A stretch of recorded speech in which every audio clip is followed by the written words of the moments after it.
The geopolitics of the business lunch.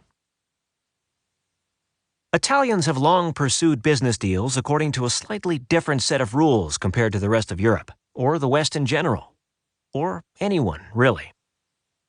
During the Middle Ages, the Italian city-states, exemplified by Venice, amassed fortunes by monopolizing the spice trade between Europe and the Islamic world.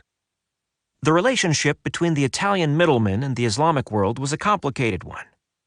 Italian merchant ships from Venice, Genoa, and Pisa plied the waters of the eastern Mediterranean, but the Venetian arsenal also supplied many of the ships used by Europeans during the various crusades. When you have a monopoly on transport, pretty much any business becomes lucrative, and normally insurmountable politics magically transform into merely budgetary line items.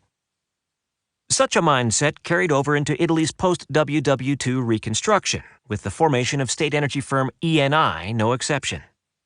After Italy's World War defeat, the fascist-era state energy major, AGEP, was supposed to be dismantled. Instead, the Italians expanded it hugely, in part by entering into production-sharing contracts with Iran and Libya. Italy's somewhat blasé approach to politics and national interests enabled it to outmaneuver the North American and Western European Seven Sisters in securing production rights throughout North Africa and even in the USSR. Seven Sisters is a term coined by then Eni CEO Enrico Mattei to describe the leading global oil majors of the time: the Anglo-Persian Oil Company, Gulf Oil, Royal Dutch Shell, SoCal, Esso, Socony, and Texaco. Eni found itself in a preeminent position in post-independence Libya's burgeoning oil and gas sector as a result of a close relationship with the pre-Gaddafi Libyan royalty, as well as being one of the most successful European majors in penetrating the notoriously difficult Algerian market. The difficulty was less about technicalities than anti-European testiness, so the Italians soothed the Algerians over a few of their trademark lunches and started work the following week. It has paid off. While most of the other players in global oil are desperate to either acquire oil from the Persian Gulf or equally desperate to acquire oil from anywhere but the Persian Gulf, Eni has long sourced the majority of its oil and nat gas production from Africa. For many of the same reasons that Eni has proven successful, however, recent history has not been kind to Eni. The cozy, apolitical Italian way of doing business tends to grate against the national interests of many contemporary Italy's partners and allies, and is, in many of them, actually illegal. Eni has become tripped up by its sanctions busting with Iran, its backroom deals in Algeria, and its outright bribes in Russia. And since in Italy everything is in the family, the scandals and charges go deep into the Italian government. Even within some countries in which Eni is actively bribing, it has run into trouble with authorities who were overlooked. Such concerns run particularly high in Nigeria, Gabon, and Congo B. But by far the biggest challenge has been the Libyan collapse. Rome, via Eni, had long been the biggest investor in Libyan energy and viewed the Anglo-French-American effort to dispatch Gaddafi with disbelieving horror. The subsequent civil war has reduced the country to a state of near anarchy that will abate only should someone with a significant army go in, occupy the place, and rebuild its institutions, and increasingly of relevance, its infrastructure, from scratch. In dealing with the Libyan shortfalls, the Italians have two things going for them. First, Eni's infamous middleman mentality has enabled the Italians to source replacement supplies from a broad array of countries: Russia, Algeria, Iraq, Angola, Congo B, Gabon, Egypt, Nigeria, and Ghana.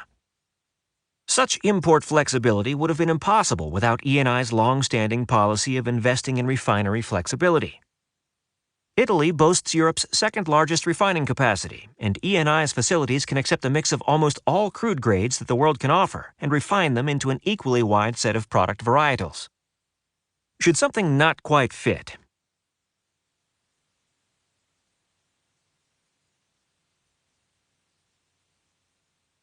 second, and much less impressive, between the country's rapidly aging demographic and the European financial crisis, the Italians have suffered through more recessionary periods than growth for 15 years. Those recessions have crimped demand of both oil and nat gas. As depressing as it is to say, Europe's terminal demographics and crappy financials may well prove to be an indispensable ally in combating future energy disruptions. And Italy is most certainly a trailblazer in the practice of how economic dysfunction need not be a total catastrophe. So while the Italians' dismay of what's happening to the south of them deepens by the day, it has not yet reached the stage of an economic crisis, for Italy, that is. What's on the horizon is either perfect for the Italians or utter disaster. First, the positive case. Italian military strategists, I feel more than just a bit dizzy just putting those three words together, don't see the point of the slowly firming European efforts to counter Russian actions on Europe's eastern periphery. In part, that's because the Italians have no economic or strategic stake in any of the current or likely future Russian targets. But it also is due to the simple fact that Russian crude supplies have become more common in the Mediterranean region during the past 15 years. So long as the war raging in Ukraine doesn't expand to the southwest, Russia will try to redirect what oil exports it can to the Mediterranean, where ENI's refineries will giddily gobble them up. There's a Middle Eastern angle here, too. As shipments to East Asia become more problematic and the Saudis shift their primary export points from the Persian Gulf to the Red Sea, redirecting a heavy trickle of oil to southern Europe also makes more sense. Italy has excellent relations with the Egyptian government regardless of its political stripes, in part because Rome doesn't bother itself with pesky details like whose fault the Arab Spring was, or whose fault the end of the spring was, or whose fault the killing of the people who ended the spring was, etc. From Suez, whether via the canal or the bypass pipelines, it's a very short and very safe sail to ENI's refineries. Flush with crude and sporting the refining size and flexibility to make the most of it, Rome would continue its historic role of middleman, although this time with diesel and jet fuel rather than saffron and nutmeg. Of course, there is also a worst-case scenario. Should Turkey find itself involved in the Twilight War, all FSU exports via all southern routes will end as the Turkish Navy denies Russia any use of the Black Sea. In one fell swoop, 3.6 MBPD of crude vanishes overnight from the Mediterranean. Italy's only realistic option would be a return to Libya. That effort would require purging the militias from the country's central coast. As of late 2017, a local IS affiliate is the single most powerful group in that area, reconstructing the production infrastructure deep in the desert and occupying the transport corridor that would bring the oil out. Though many of the demographic and topographic features of Libya argue for a lighter effort than what was required for Western occupations of places like Algeria or Iraq, Italian military organization and capabilities are, shall we say, somewhat underwhelming. Putting some order in the disorder. The nature and tenor of global relations is about to change, and the nature and tenor of global energy cannot help but change with it. The Europeans have a few options to maintain their security and ways of life. They are ugly, gritty, violent options, but options nonetheless. The Asians, not so much. And the Americans? They will be able to move from place to place, cutting deals and making money with a flexibility and ease that is sure to generate intense dislike. In fact, what the American supermajors are about to become famous for will become the standard for how Americans react with the world. Reach without interests. Capacity without commitment. Corporate without government. For though America may be withdrawing from the world, that is a far cry from saying that Americans will be nowhere to be found.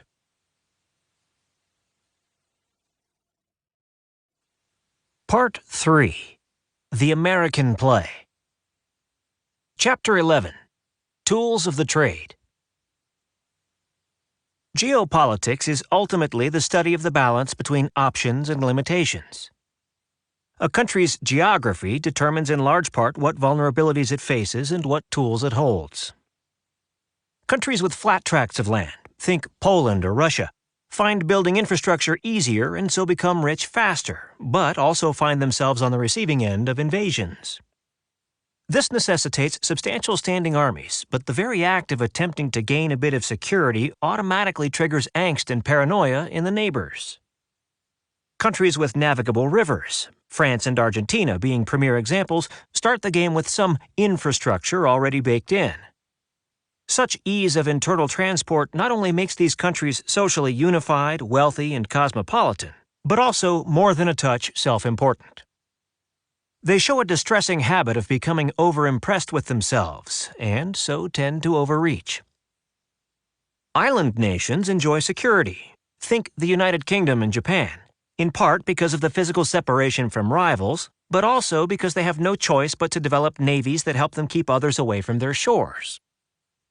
Armed with such tools, they find themselves actively meddling in the affairs of countries not just within arm's reach, but half a world away.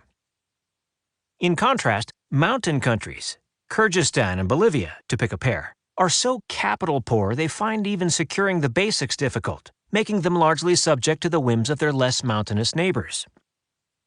It's the balance of these restrictions and empowerments that determine both possibilities and constraints, which, from my point of view, makes it straightforward to predict what most countries will do. The Philippines' archipelagic nature gives it the physical standoff of islands without the navy, so in the face of a threat from a superior country, it will prostrate itself before any naval power that might come to its aid. Chile's population center is in a single valley surrounded by mountains. Breaching those mountains is so difficult that the Chileans often find it easier to turn their back on the South American continent and interact economically with nations much further afield. The Netherlands benefits from a huge portion of European trade because it controls the mouth of the Rhine, so it will seek to unite the continent economically to maximize its economic gain while bringing in an external security guarantor to minimize threats to its independence. Uzbekistan sits in the middle of a flat, arid pancake and will so try to expand like syrup until it reaches a barrier it cannot pass. The lack of local competition, combined with regional water shortages, adds a sharp, brutal aspect to its foreign policy. New Zealand is a temperate zone country with a huge maritime frontage beyond the edge of the world, making it both wealthy and secure. How could the Kiwis not be in a good mood every day? But then there is the United States. It has the flatlands of Australia with the climate and land quality of France, the riverine characteristics of Germany with the strategic exposure of New Zealand, and the island features of Japan but with oceanic moats, and all on a scale that is quite literally continental. Such landscapes not only make it rich and secure beyond peer, but also enable its navy to be so powerful that America dominates the global oceans. How do you predict what a superpower flush with tools and options will do when it suffers from so few vulnerabilities and limitations? From a certain point of view, you don't. In foreign affairs, the United States tend to be a bit on the unpredictable side. Approaches that would be asinine for normal countries because of risk or cost are within the Americans' easy reach. It never occurred to the Soviets that the United States could supply a metropolitan area by air, by far the most expensive way to ship anything, or they wouldn't have attempted the 1948 Berlin blockade. In 1990, Saddam Hussein was convinced that the Vietnam-shy Americans wouldn't deploy the 600,000 troops required to eject his forces from Kuwait, a country with which the Americans didn't even have a treaty. Simply the aura of U.S. power is often sufficient to provoke actions that either seek to placate the Americans or shield from a perceived threat. Libya's Muammar Gaddafi was so convinced he was on the chopping block after Hussein's fall in 2003 that he disclosed his entire WMD program without prompting. Turkmenistan's Suparmurat Niyazov was similarly terrified for his life and position, and so he, unofficially, ended his country's neutral status and sought protection from Moscow. Luckily, American politics in the mid-2010s allow me to cheat a bit. The pace of American military intervention in the post-Cold War era is higher than it was during the Cold War itself. Every year since 1998, the Americans have been involved in large-scale military operations on some part of the planet, with Serbia, Kosovo, Iraq, and Afghanistan being the big four. The Iraqi and Afghan wars have made the Americans loath to engage in large-scale military engagements in general and deploy significant ground forces in specific. The Americans are done with land wars in the Middle East, for now. Of even less interest would be getting involved in an attritional land war over a 2,000-mile front with a nuclear-armed cripple that is convinced it has nothing to lose in order to defend countries that in the American mind seem unwilling to defend themselves. The shale revolution has removed energy vulnerabilities from the short list of topics that necessitate American engagement with the world. Across the American political spectrum, ideological sniping and, more important from my point of view, a rising hostility toward international involvement of all types and free trade is the new norm. For a mix of largely unrelated reasons, the economic and strategic threads have been removed from the ties that bind. This gives us a few things to keep in mind for the next decade or so. First, the American retrenchment is deep, broad-based, and will remove the support structures that enable the international order to exist. The Twilight, Gulf, and tanker wars are but pieces in a world unmade which will touch nearly every aspect of the global system. Throughout the disorder, wars, famines, and national breakdowns will sweep large portions of Europe, Asia, and Africa. Second, as holistic as the American withdrawal is, it is also temporary. After a 20 to 30-year hiatus, the United States will venture out again. Due to the intervening global breakdown, when the U.S. does again venture forth, it will be far more powerful relative to the rest of the world than it is in 2016. That imbalance may well prompt it to impose some new order on a chaotic world. But this still leaves a large time block jam-packed with economic, political, and security degradation. Third, it isn't the American capacity to exercise power that is in doubt, but instead American willingness. In part, this means that if the United States gets poked, it is entirely capable of responding. Woe to anyone stupid enough to do the poking. But far more important, it's a question of who the actors will be. It is the American government that is retrenching. American citizens can and will choose to involve themselves in the wider world.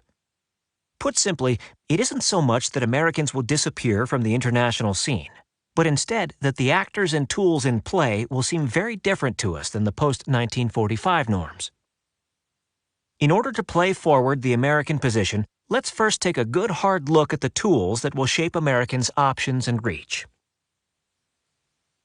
The United States military will remain unchallenged. As the strategic scaffolding that supports the global order falls into disorder, countries will seek to take advantage of the resulting power vacuum and/or be forced to take their economic and physical security into their own hands. The result will be myriad conflicts, most of which will be as lethal as they are contained by regional geographies.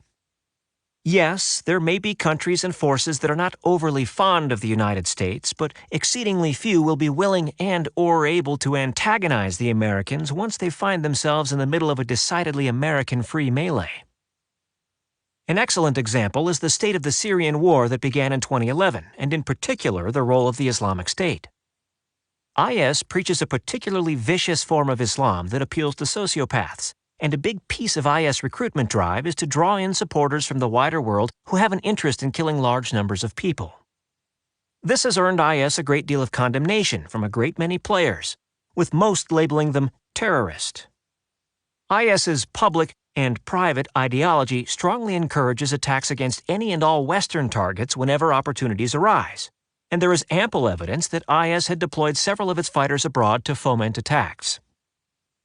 At the time of this writing, IS is responsible for tens of thousands of direct deaths in Syria and Iraq, about 200 each in Turkey and Western Europe, and 0 in the United States.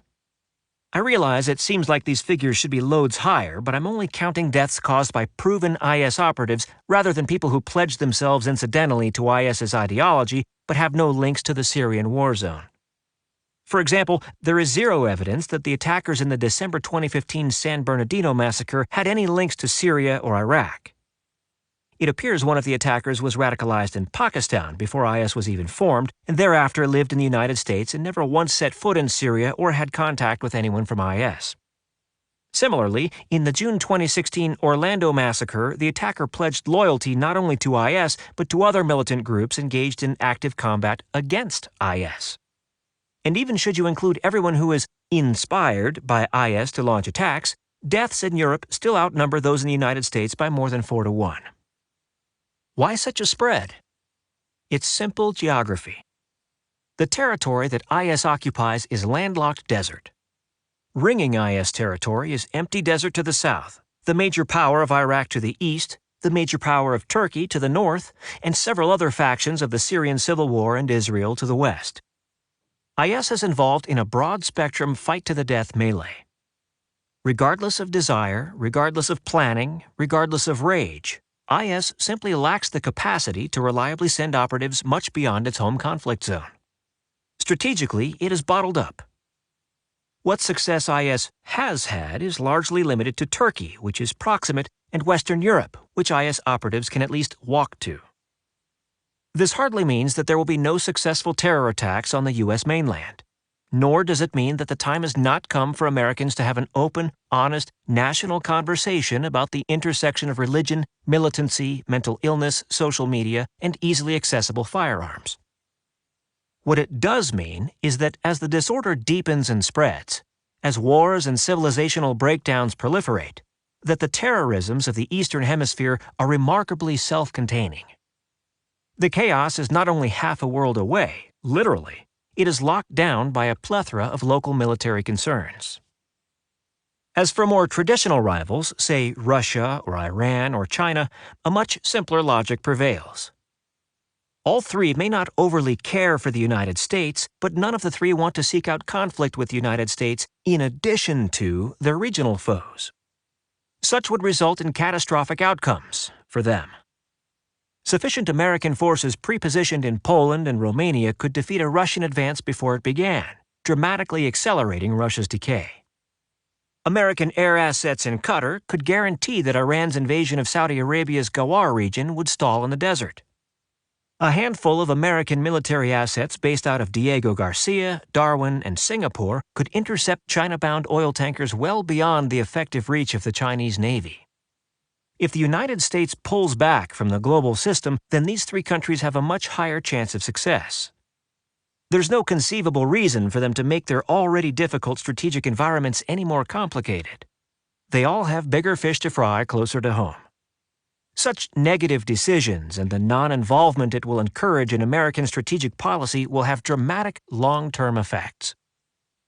By not becoming directly involved in the Twilight, Gulf, or tanker wars, the United States military will have the freedom to fully digest its post-Cold War experiences, in particular the lessons of the Iraq and Afghanistan wars.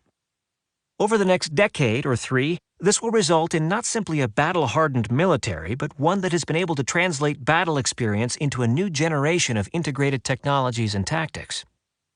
On the tech side, the entire process of drone usage will be heavily overhauled with a three-part emphasis on long-duration deployment, micro-lethality, and micro-deployment. Among the many new applications will be high-altitude reconnaissance drones that can remain aloft not for days, but weeks, and deploy their own munitions. Hunter-killer drones whose armaments are so precise that they can attack not so much areas or even vehicles, but individuals with negligible collateral damage. And stealth drones so small they can fit into a jump drive, enabling soldiers and spies to gather real-time information about precisely who or what is on the other side of a wall. Such techs have myriad implications for any battle space, but the sort of military operations for which they are the greatest force multiplier are not the sort of infantry-heavy deployments that the Americans have temporarily tired of, but instead much smaller, more precise maneuvers that would be carried out beyond the view of the general public. The first, sharpest, and most versatile of these tools are the Americans' Special Operations Forces, SOFs, a series of small, specialized teams designed for precise, intensive operations, including foreign counterinsurgency, reconnaissance, counterterrorism, unconventional warfare, combat behind enemy lines, search and rescue, information and psychological operations, hostage recovery, and good old-fashioned manhunts. The United States maintains and operates a variety of SOFs, including the renowned Navy SEALs and Army Rangers, as well as far less discussed Special Operations Group of the CIA. All are highly trained, highly competent, highly lethal, and in general people you should never, ever piss off. Combine skill sets that are simultaneously precise and wide-ranging with the global deployment capability of the American Navy and Air Force, and the SOFs can deploy, act, and return to base anywhere on the planet in a couple of days if need be without anyone knowing they were ever in play. In an age of decreasing American public support for overseas military action, the SOFs are increasingly becoming the tools of choice for the American presidency. While regular troops are now less likely to be deployed abroad than at any time since before World War II, the SOFs are the reverse. In order to maximize freedom of covert action as the rules of the international system change or break down, the Bush and Obama presidencies have rapidly built out all of the SOFs teams. Between 2001 and 2016, the combined SOFs combat staffing has increased from 40,000 to 70,000. Its real staffing increase is probably considerably higher. Not only has the SOF's budget increased by a factor of 5 during that time window, but this is the only declassified budget for what is, at its heart, a highly classified series of institutions. We might not see these forces operating publicly in the years to come, but we will certainly see the outcomes of their actions on a regular basis. The second tool isn't quite as versatile, as all it does is spy on and kill people: drones. Unmanned aerial vehicles got their start in the 1980s, but the first real proto-predator, largely an intelligence platform, debuted in the 1995 Bosnian conflict. Then, in 2001, someone decided to try attaching a couple anti-armor Hellfire missiles to it. The drone era was born. Weaponized drones are now operated across the length and breadth of American para-military activity. The Predator itself is in the process of being replaced by the Reaper, which can fly twice the altitude and carry 8 times the armament. Next up is the Avenger, a stealth variant capable of operating from the carrier fleet. Drones have already overhauled the way American military handles counterterrorism and counterinsurgency operations. Instead of needing to sweep and secure vast swaths of territory and engage in constant house-to-house urban sweeps, a mix of signals, drone, and human intelligence informs high-in-the-sky weapons platforms to target threats with minimal risk to American soldiers and vastly reduced risk to civilians. But, from the White House's point of view, the greatest advantage of drones is somewhat similar to the greatest advantage of the SOFs: how little of a splash they make publicly when compared to the sort of conventional deployment that would be required to achieve the same end. A president can direct and fight a war in a foreign land with few to no boots on the ground and with little to no public awareness or interest. President Obama, whose public persona and reputation is somewhat to the left of a my country right or wrong chest-beating cold warrior, hasn't just directed a massive expansion of the military's drone program's capabilities, but also its use. George W. Bush signed off on 50 drone strikes that killed some 300 enemy combatants. Barack Obama personally approved over 10 times that figure that killed more than 3,000. Say what you will about the man's strategic policy, he has no problem killing people. Third and finally, the American carrier force isn't going away. There are very few weapons systems in existence not under American control that pose the carriers any meaningful threats anyway, but what do exist are in the arsenal of countries that are going to be far more interested in using them against non-American forces. The Brits and Russians are facing off. The Chinese and Japanese are facing off. That leaves the French as the only people in the world who possess the technical capacity and freedom of action required to even theoretically threaten U.S. naval supremacy. The tools that enabled the United States to dominate the global space since 1945 are not only going to persist, they are being upgraded. The new Ford-class carriers, the first of which is due to begin full operations in 2021, will be able to carry more jets, deploy them more quickly, and sustain higher rates of operation for longer periods of time while requiring a 15% smaller crew and having lower costs of operation. Even better, the Fords have a modular design to facilitate rapid overhauls and new tech installation. For example, the Ford's power plant generates twice the electricity required by the ship's current systems, operating at full demand. That way, when new power-hungry techs are ready for prime time, such as offensive and defensive lasers, that's right, lasers, they will be somewhat plug-and-play. Not to mention the carriers are being increasingly augmented by an ever-expanding SOFs service and ever more capable drones expressly designed for carrier deployment. It isn't just that this adds up to an American military that is even more effective, especially when measured against most potential adversaries who are very likely to see degradations in their military and strategic positions during the next decade or two. It is also a reminder that the U.S. military isn't designed for the sort of wars that the United States has been fighting since 2001. The United States is a maritime nation. Its most strategically relevant military arm is the Navy. The core of American strategic doctrine has always been about controlling the oceans and using that control to shape global events to its liking. Bretton Woods took the United States somewhat out of its comfort zone because it made the United States responsible for actively managing global affairs on land. In the aftermath of Iraq and Afghanistan, the U.S. military is now marrying the best naval forces in history with the best in-and-out and drone strike capacities in the world. The result will be a new sort of warfare that the United States already excels at, intervening at any spot on the globe at any time, and then fading away the next day. Over-the-horizon lightning and SOF strikes? Yes. Large-scale invasions and occupations? No. It is highly likely that the United States will be involved in a far higher number of military operations in the years to come, but those operations will be far smaller in size and scope. There is more to U.S. military capacity than the U.S. military. The Bretton Woods system started fraying at the edges as early as the early 1990s. In some of the darker corners of the world, conflicts that normally would have been smothered were allowed to burn because there was no longer an overriding American security need to keep everything on lockdown. Examples include, but are not limited to, the Yugoslav War, the Somali Civil War, the Rwandan Genocide, the Ethiopian Civil War and its daughter conflicts, and the Congolese Civil War, which led to the Great African War. Collectively, these wars claimed at least 5 million lives. Tragedies? Certainly. But in all these conflicts, the world also saw something it had not seen since before the Bretton Woods era was established: large-scale use of mercenaries. Soldiers of fortune have been part of the international system for centuries, but in the Bretton Woods era, governments kept a tight grip on organized military action. Or, perhaps more important, the Americans' enforcement of the security side of Bretton Woods meant few states had large militaries, and even if they did, those militaries were under heavy American influence, if not actual American command. Leakage of troops into the private sector wasn't common. Any mercs were typically in smallish groups, if not flying solo. And since the Americans tamped down conflicts as a matter of course, there wasn't all that much fighting for would-be mercs to engage in the first place.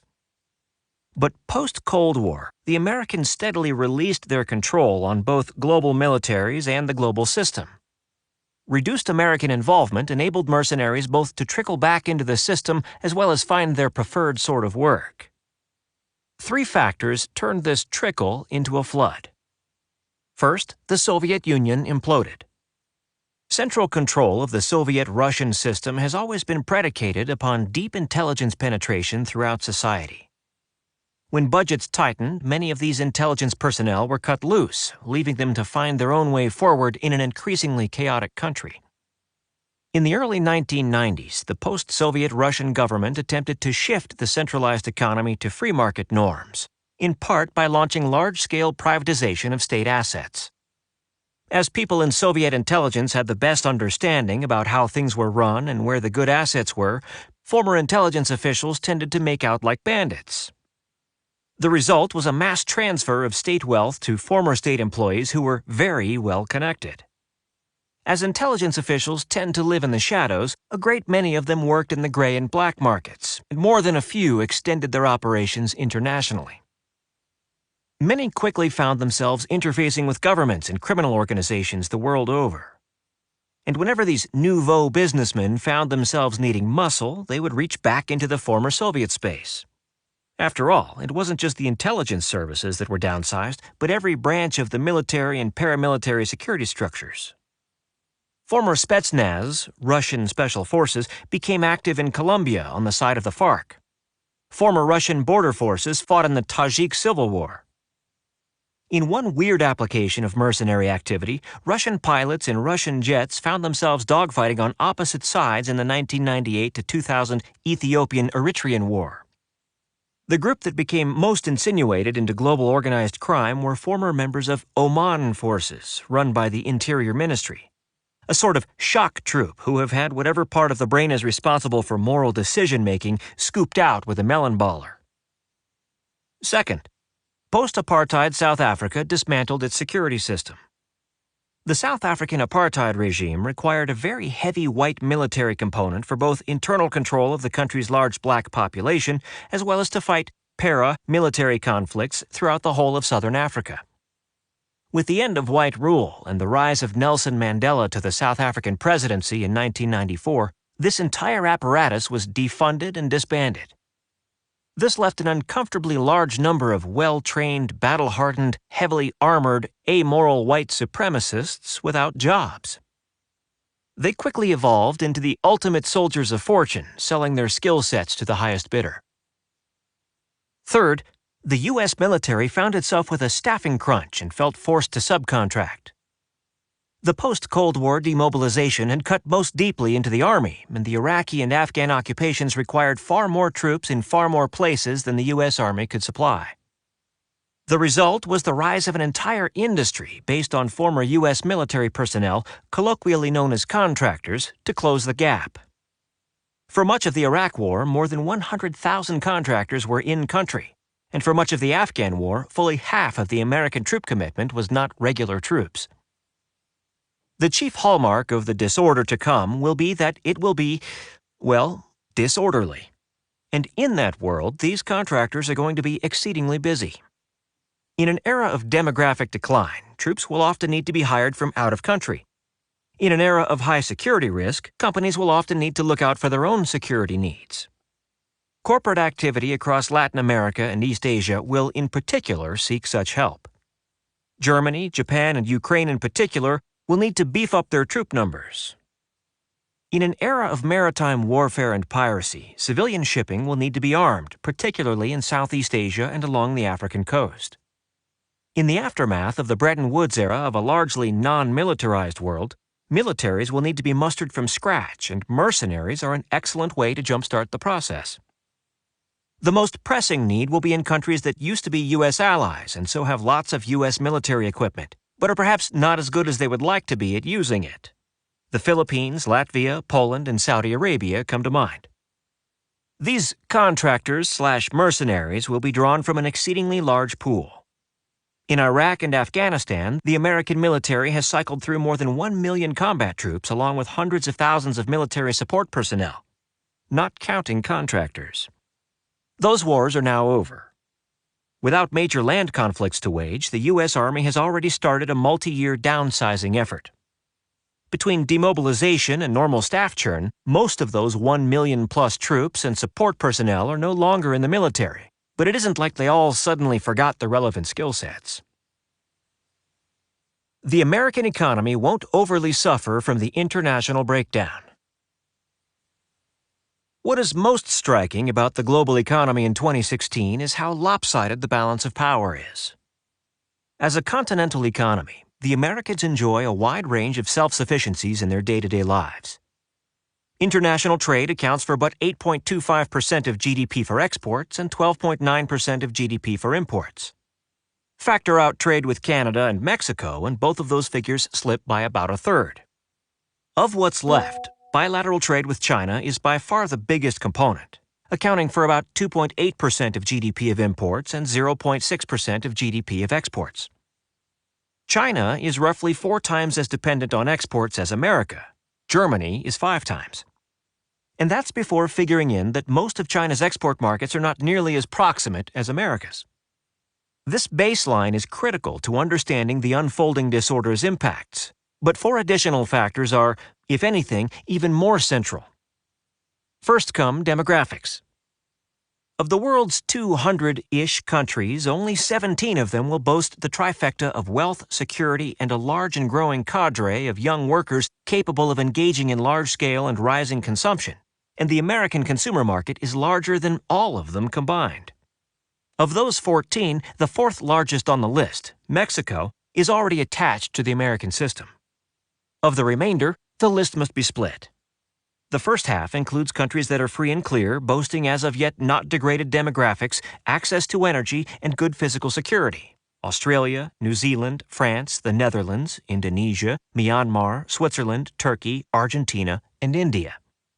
Technically, all of the Central Americans are also in this category, but they're so small that even collectively they barely register statistically.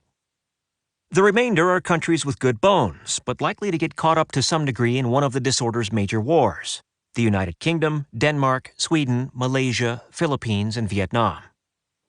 And that is everyone. For everyone else, and to a degree even for countries on this list, the only way to generate export-led economic growth is to gain access to the U.S. consumer. With the dissolution of Bretton Woods, such access is no longer part of the International Foundation. Now it will require a separate deal with Washington, and Washington is in a nativist, protectionist, anti-trade, anti-internationalist mood. Would-be trading partners will have to come to the United States with something that the Americans want. And courtesy of shale and nukes and carriers and the millennials, the United States already has damn well everything that it needs.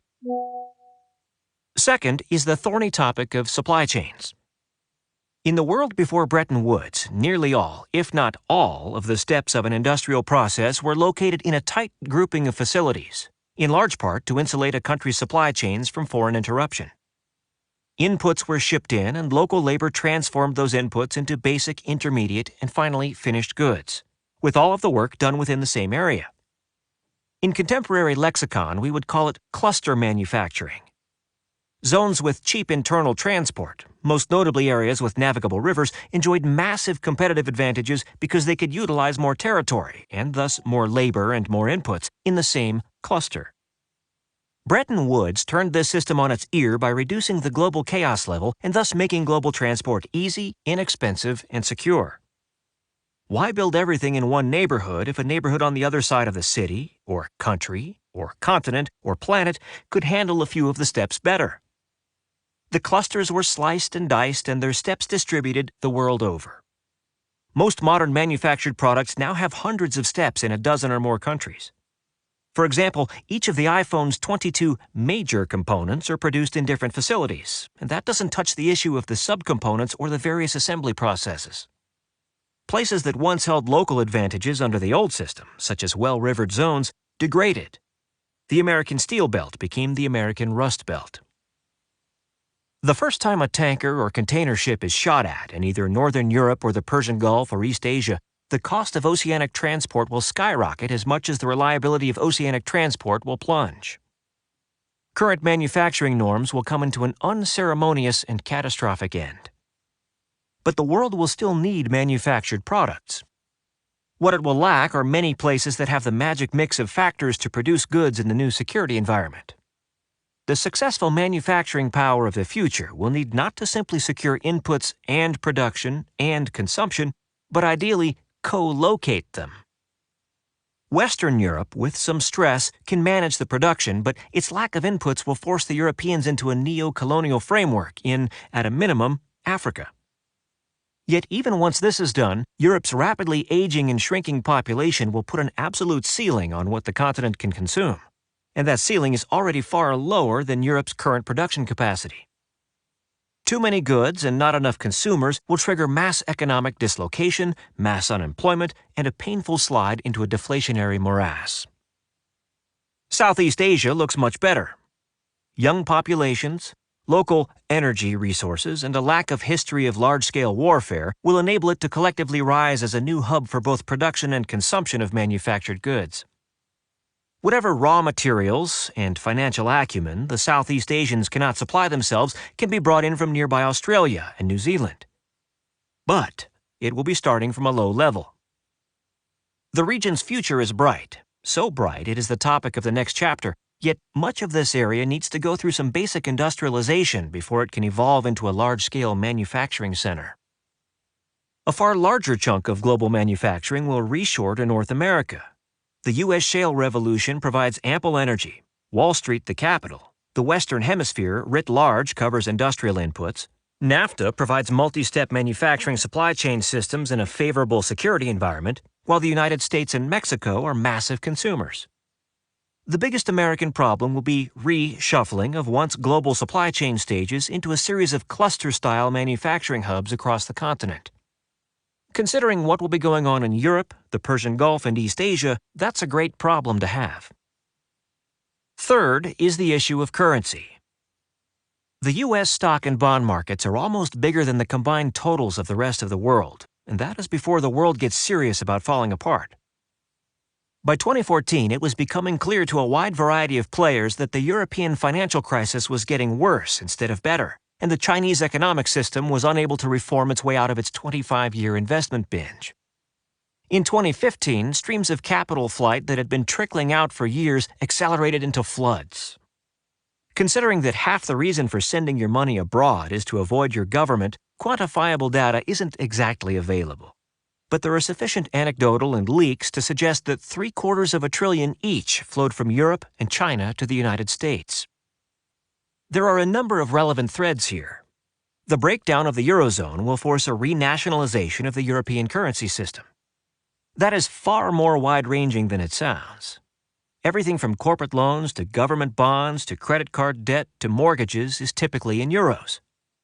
Regardless of what value relative to the euro the new national currencies take the day the euro disappears, those separate currencies will start shifting against each other the following day. For any debts owed or deposits held in other countries, the present values will shift, and Europe loses either way.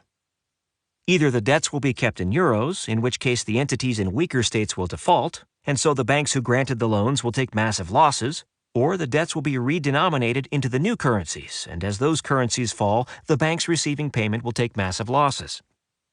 Most of the lenders are in the European core countries, most notably Germany, France, Austria, the Netherlands, and Belgium. Banks in these states are the most stable part of the European mainland's financial sector. Because of this newfound exposure, most will either go belly up, be nationalized, or both. And since bank loans are the primary means that European companies use to raise money, in the United States it is stocks, that alone heralds a continent-wide depression. Ignoring demographics, ignoring energy shortages, ignoring Russia. Regardless of how the specifics are managed, the flow of capital out of mainland Europe is about to increase catastrophically. The breakdown of the Chinese economy has been coming for a long time.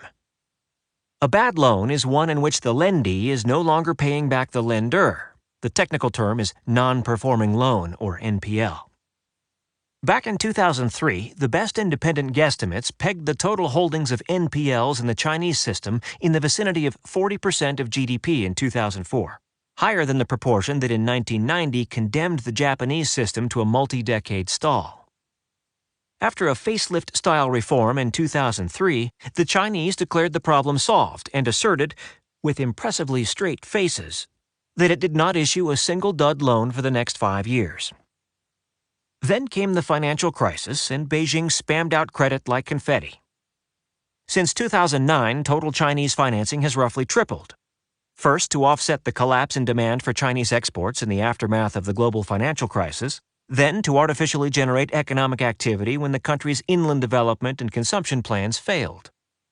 Aggregate debt in the Chinese system has not only surpassed Japan's, a goal no one should aspire to, it has grown at the fastest rate in the world during the past decade.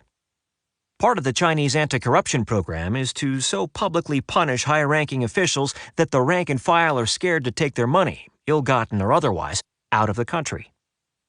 If anything, the fear is demonstrating a system in panic mode and so encouraging the opposite. The US dollar is the only internationally credible store of value, and so the United States is the destination of choice for those attempting to get their money out of their home countries.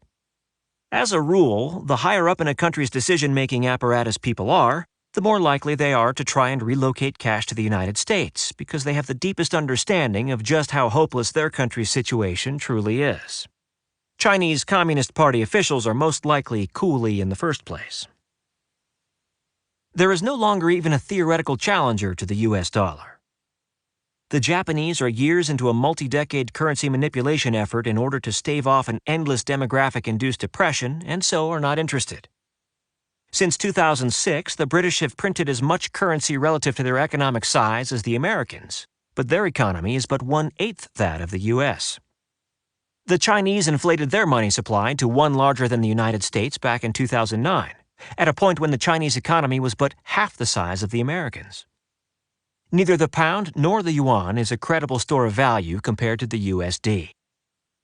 The next largest currency is the Canadian dollar, And no insult intended to Ottawa, but the Canadian economy just isn't big enough to hold much more capital flight than it has already taken without generating unsustainably massive distortions in the prices of everything from the value of the Canadian dollar to a flat in Vancouver. In essence, the US dollar is segueing from today's role as the ultimate store of value to a future role as the first and nearly only store of value. Fourth and last is the oil question. International supplies are predicated upon crude produced by state-owned companies who adjust production schedules due to factors political and strategic, and have to ship their oil thousands of miles on the open sea through conflict zones. Courtesy of the shale revolution, American supplies are produced by small firms driven by profit, who benefit from short-haul pipe and rail transport connections in territories free of tank divisions, sea-fired ordnance, and dynamite-laden suicide bombers. Consequently, global oil supplies will be erratic and expensive, while American oil supplies will be calm and relatively cheap. This does more than make the United States largely independent when considered in league with its North American neighbors. This does more than give the United States a competitive advantage in any industry that is energy-intensive. This does more than make the United States largely immune to the ebb and flow of international conflict. This does more than free the United States to undertake a cold-hearted reassessment of its strategic posture. This means that for the United States, oil is no longer a vulnerability or even a goal. Now, it's a tool. Or even a weapon. Pool it all together and the world looks very different from today. Consider the sum total of the factors in play. The U.S. Navy can prevent competitors from approaching or even arising within countries or even regions that the United States wants to seal off from the world. U.S. SOFs and drone warfare can help shape any zone of competition in which the United States feels necessary to participate. This isn't limited to zones of military competition, but also economic and even political zones. U.S. economic exposure to global developments is limited, and in no case is the exposure strategic. Any disruptions, even disruptions caused by the United States, are not felt by the United States. The U.S. consumer market is the only market of size that will grow, and any country hoping to generate export-led growth must have access to it. The U.S. dollar is nearly the sole global currency, and nearly all peoples and countries will desire access to it. The United States is largely disinterested in global energy, unless one of two factors enters into play: an economic growth opportunity for an American firm or the strategic disruption of a rival. The country that controls the global ocean, global trade, and global energy no longer has an interest in global security. With these evolutions, conventional conflict with the United States is becoming a losing proposition for nearly every country in the world. It isn't so much that the Americans have over-the-horizon global strike capability with a wide variety of weapons systems, or that their deployment capabilities can put large forces on any coastline in a matter of weeks, but instead that the U.S. Navy can interrupt energy shipments anywhere on the global ocean thousands of miles away from its foe. Whether that foe is an energy importer or exporter is largely irrelevant. American power can starve its target of either energy or income without engaging in battle. And because North American energy systems are de facto encapsulated within the continent, any market volatility or shortages, for the most part, passes by the Americans. This enables the Americans to dabble nearly anywhere they like without fear of meaningful reprisals or consequences. In short, the United States is the only power on the planet with global power and global reach. But it is transitioning into a power without global interests. As to everything that lies shy of outright military confrontation, we've seen before how these factors can assemble into something resembling a national foreign policy, albeit in a less intense manifestation. In the 1890s, the Americans had recently emerged from the expensive and time-consuming task of the post-Civil War Reconstruction. With the transcontinental railroads operational, the initial settlement wave of the Midwest completed, and the South once again contributing economically, the Americans had a great deal of spare money to fund a different sort of expansion. So, they built a navy and went out exploring. The Americans melded military strength and reach with corporate interest, backed by government loans to penetrate foreign economies. Some version of this fusing of state, corporate, military, and financial power existed until the run-up to the Second World War. While historians wisely shy away from applying a single label to any period that involved an imperialist war, a world war, the Roaring Twenties, and the Great Depression, the closest term that matches tools to description would be dollar diplomacy, the formal foreign policy of the Taft administration, 1909 to 1913. From economic and state power points of view, dollar diplomacy was wildly successful. The Americans were able to impress their interests upon the countries they visited. American investment created infrastructure and industrial plant to metabolize local labor, generating products for the host countries as well as the Americans back home. Similarly, and due to the linking of American diplomatic power with private economic interests, American products received privileged access to the targeted markets. Such a fusing of state power with private enterprise isn't all that alien of a concept. It is, after all, how most of the world worked before Bretton Woods and how some BW participants like China and France still work today. But that doesn't mean it is something that comes natural to Americans, or that it didn't come with a boatload of complications. Anytime private and government interests intertwine, normally straightforward operations can tap entirely new sets of tools. Government diplomatic directives can harness private companies to deliver messages and threats. Private loan makers can call upon government offices to induce foreign interests to keep up payment. Military capacity becomes an arm of not just the state, but of corporate power.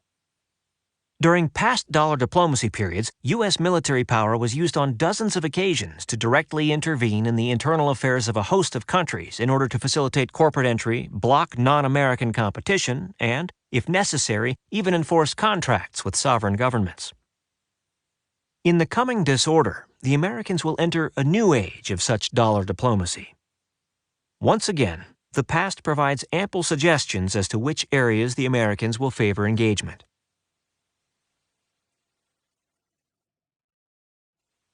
Chapter 12. Dollar Diplomacy in Southeast Asia. Since the mid-19th century, Southeast Asia has been a bit player. Not so much important for who is there, but for where it is. Ever since there has been international trade, the region has served as a stopping point between the Western world and the East Asian Rim. The Indians, Turks, Arabs, Portuguese, British, French, Dutch, Japanese, and Americans have all needed footholds here. The ebb and flow of global empires has often involved battles and occupations as one player or another has attempted to wrest control of trade routes or resources from another, whether it be Chinese porcelain, Indonesian nutmeg, or Malaysian crude oil. In modern times, it is home to the world's busiest waterway, the Strait of Malacca. Yet over 90% of the strait's cargo load not only neither originates nor terminates in the region, it doesn't even stop on its way through. This is all about to change. As the disorder deepens, the pillars of global power that have long traded through or struggled over this region, primarily Europe and Northeast Asia, will break down.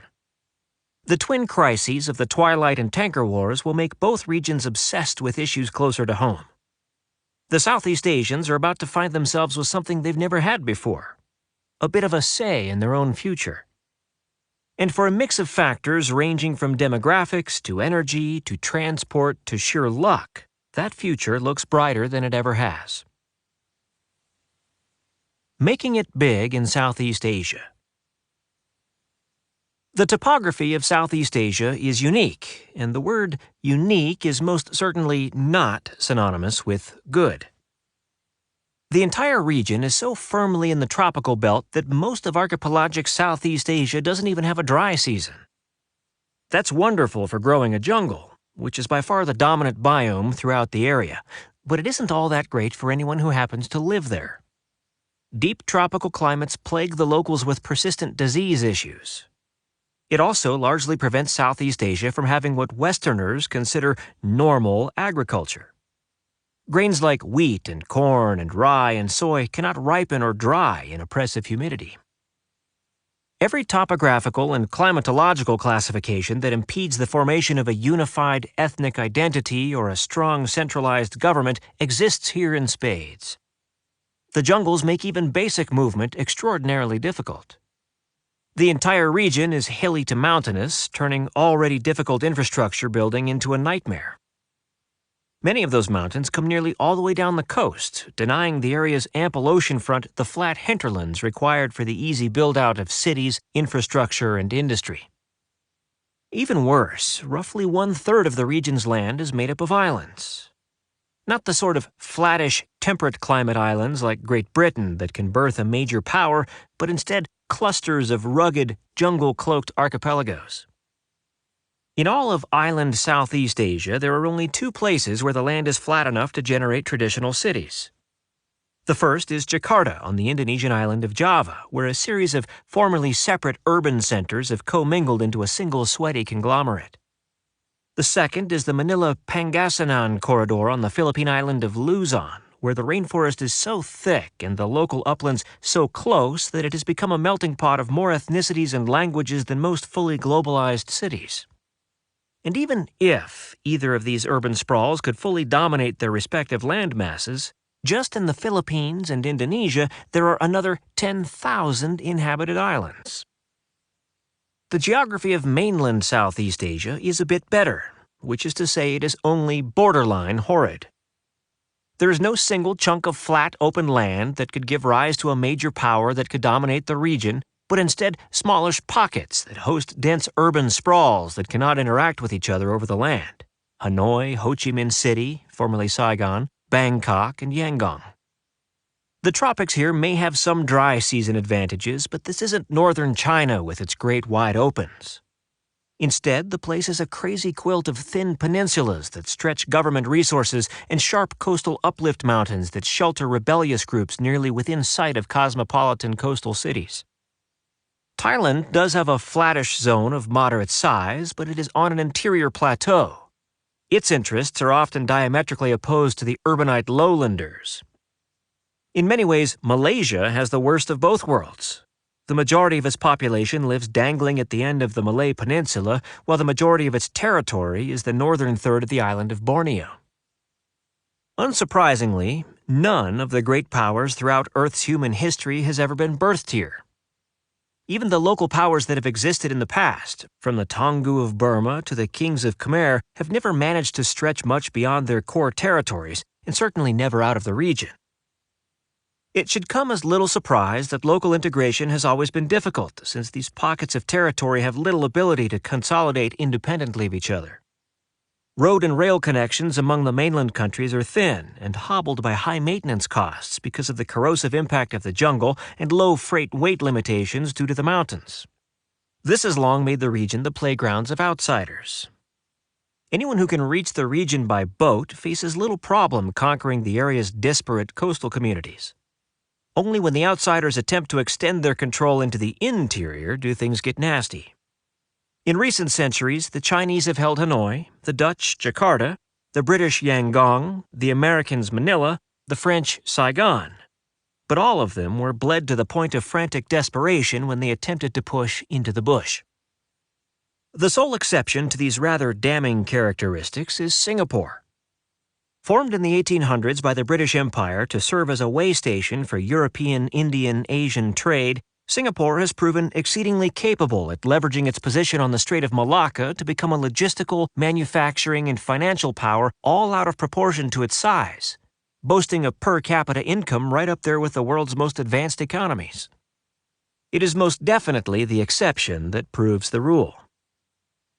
To put it in a tropical nutshell, Southeast Asia's geography argues for the opposite of success, and there is more than a small body of evidence that the region has missed out on the global development surge of the 1945 to 2015 period. Indonesia, the Philippines, Vietnam, and Myanmar are poor countries by almost any measure. While Malaysia and Thailand have both eked out industrial bases of moderate sophistication and size, they seem to have plateaued in terms of both economic and human development due to domestic political instability that has racked them this past decade. Cambodia and Laos are so underdeveloped, poor, and corrupt, they're barely worth mentioning. In a footnote. Yet in many ways, the area's topographic weaknesses are about to become significant strengths. Consider this. Nearly unique among the world's major regions, the major Southeast Asian states don't have a history of going to war with one another because they cannot easily get at each other. Jungles and mountains impede not just road and rail, but armies as well. Since the fall of the Khmer Kingdom 6 centuries ago, Thai and Vietnamese and Burmese powers have done little more than skirmish with one another when compared to global standards, while Malays and Javanese might as well have lived on different planets. Compare that to the in-your-face horrors of inter-European and inter-Northeast Asian conflict between 1200 and 1945. As we enter a more mercantile world where old rivalries reignite, Southeast Asia simply doesn't have the active history of mutual hostility in the industrial age, or the capacity to engage in hostility, that will so plague nearly everyone else. The disadvantage of local geography has a couple other quirks that will boost the region. 30 years ago, the vast bulk of the Southeast Asian population was engaged in tropical agriculture, a thankless job if there ever was one. In temperate agriculture, one has opportunities for investing capital and technology and moving up the value-added scale, shifting up from ox and sickle to tiller and combine. With efficiency and higher yields comes bigger operations, more profits, and upward social mobility. Such opportunities aren't nearly as omnipresent in the tropics. Each pineapple has to be planted and tended and harvested and boxed by hand. In many crops, from coffee to papaya to bananas to rubber to tea, there is simply no way for the average farmer, much less the average laborer, to improve his lot. People who work in tropical agriculture are, of course, not stupid, and so most do what any of us would do: try and get out. Consequently, in recent decades, Southeast Asia has had the biggest shifts from rural to urban living of any region. This has flooded the local cities with workers willing to take jobs that pay less than their skill sets would otherwise suggest, making them magnets for companies seeking to limit their labor costs. The result is a region nearly tailor-made for dollar diplomacy. Clear local security need. Several of the regional states have weak governments that cannot project power much beyond their core metro regions. The hinterlands and interiors of many of the Southeast Asian states are weak to rebellious. A little security assistance in the urban zones that would free up government personnel to deal with the thornier issue of interior pacification might be welcomed, so long as it is made clear to both sides that the goal is security assistance and not security takeover. Signals intelligence, drones, and materiel? Yes. Troops on the ground? Probably not. Indonesia and the Philippines would in particular need a hand, especially when it comes to Islamist-themed militancy. There could even be some double-taking neck twists as the Vietnamese and Americans find themselves working against the same militant groups. Opportunities for every type of investor. Southeast Asia runs the gamut from finance and high-tech in Singapore, to automotive in Malaysia, to computers in Thailand, to heavy industry in Indonesia, to raw agriculture in the Philippines. Particularly bold and perhaps unscrupulous investors will find themselves drawn to Myanmar, where one can literally get in on the ground floor. A domestic military junta deliberately kept Myanmar out of the international mix from 1962 to 2015. Now it is opening, but it needs everything from roads to rail to schools to electricity to ports. In the plus column, Myanmar's Irrawaddy is the region's only navigable river, raising the tantalizing possibility of keeping transport costs low even as the accessible reaches of the country are larger than its tropical, mountainous terrain would suggest. In the minus column, 1/3 of Myanmar's population are not of ethnic Burmese majority.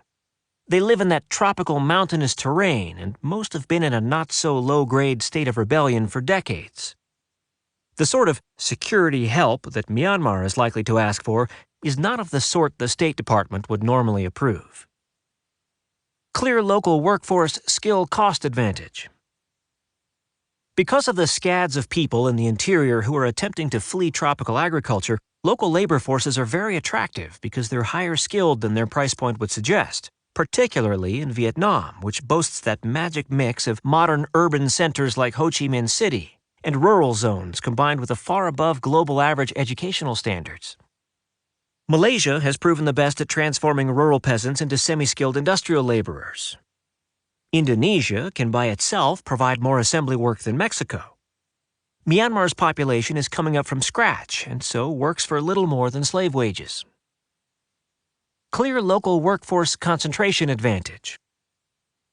Labor's concentration in coastal urban areas affects the entire development pattern. The national governments need not worry about servicing all their lands, but instead can focus the lion's share of the state's infrastructure and education efforts on dense metro regions. The same is true for any foreign investment. Why build 10 small facilities in 10 small towns that are hemorrhaging people when you can just plop down a single plant in a major city where the labor comes to you? The semiconductor industry in Bangkok epitomizes how well this strategy can work. The Vietnamese are attempting to replicate Thai success in Ho Chi Minh City. Willing local corporate partners. Regional companies have proven able to metabolize some of this labor concentration locally, generating firms with knowledge and skill sets far beyond most of the developing world with both higher quality and lower costs. But, nearly unique in the developing world, they haven't let their success go to their heads and are not afraid or ashamed to ask for help or additional finances when they need it. The energy sectors of Thailand and Malaysia both integrate well with foreign supermajors, especially American supermajors. Vietnam's energy sector is currently dependent upon Russia, a relationship likely to break down completely once the tanker and twilight wars hit. Throughout the region, extra-regional companies regularly use Southeast Asian suppliers for manufacturing of all types. Thailand in particular has phenomenal working relationships with a wide range of American manufacturing firms, while Malaysia has some of the world's best intellectual property protection laws. Clear local financial need. With, again, the notable exception of Singapore, all the Southeast Asian states have soft currencies and all are capital importers. As global trade and finances go topsy-turvy due to wars and demographic inversions, the region's biggest weaknesses will be insufficient capital. While many U.S. banking interests have concerns about setting up shop in Beijing or Tokyo or Paris or Berlin or Brasilia or Istanbul or Moscow, Singapore already is a regional hub for global finance and already serves as a regional hub for most major American banks. Clear manufacturing potential. As the tanker war unravels Northeast Asian supply chains, much of the world's manufacturing capacity will be forced to relocate. After North America, Southeast Asia is likely to be the region with the biggest gains.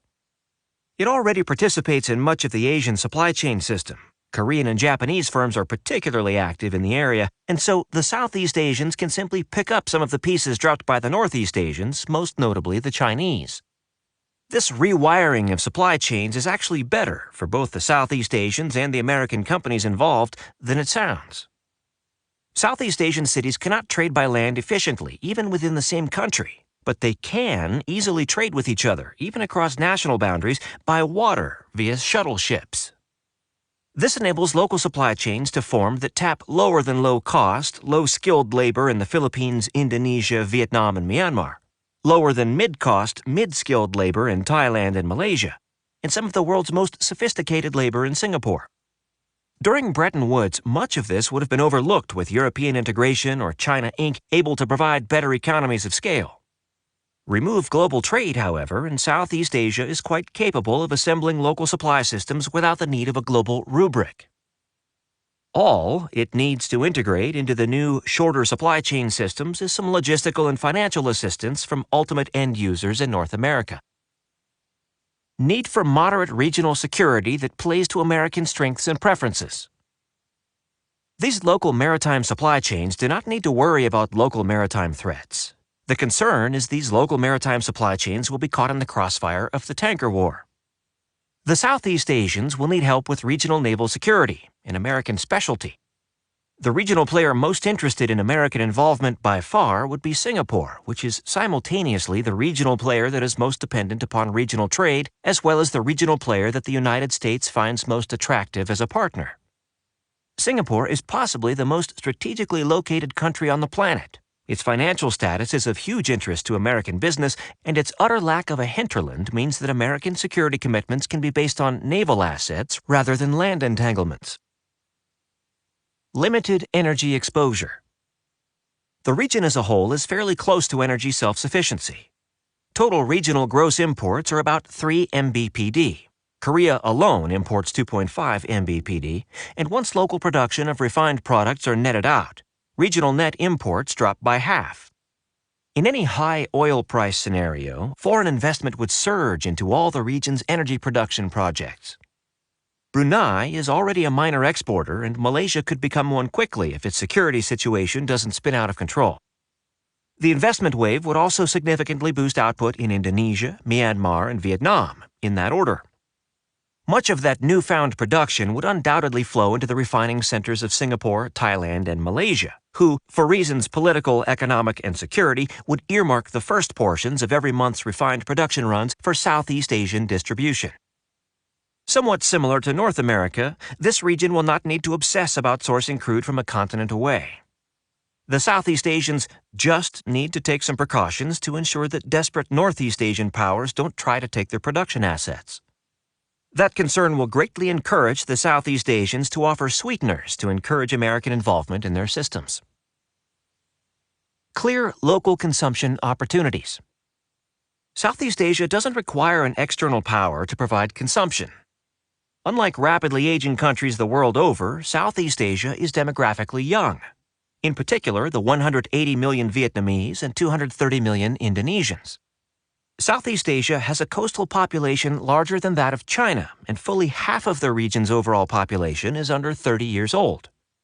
This makes it the one of a handful in the contemporary world that is wealthy enough to purchase American goods, yet also poor enough to serve as a manufacturing base for goods for the American market. After the disorder begins, it will be one of only two. Spoiler alert, the second is in the next chapter. The worst-case scenario is pretty bright. Assuming for the moment that the Americans get drawn into the tanker war, they could end the conflict in a month with only a minimal expenditure of effort at minimal risk. There's no need for the Americans to engage any Northeast Asian rival in Northeast Asia. Instead, it would be far easier for the Americans to engage their foe in the Bay of Bengal and Arabian Sea, well out of range of any possible land-based support. No long-range navy, no tanker convoys. No tanker convoys, no oil. No oil, and that player is out of the war. There are a couple near-local mitigating factors that make the region even more attractive to dollar diplomacy-minded American businessmen and bureaucrats. Minimal input complications. Just to the southeast of Southeast Asia lies Australia and New Zealand, a pair of highly developed Anglo powers. Australia is quite possibly the United States' staunchest ally, while New Zealand is a close cultural cousin to both Australians and Americans.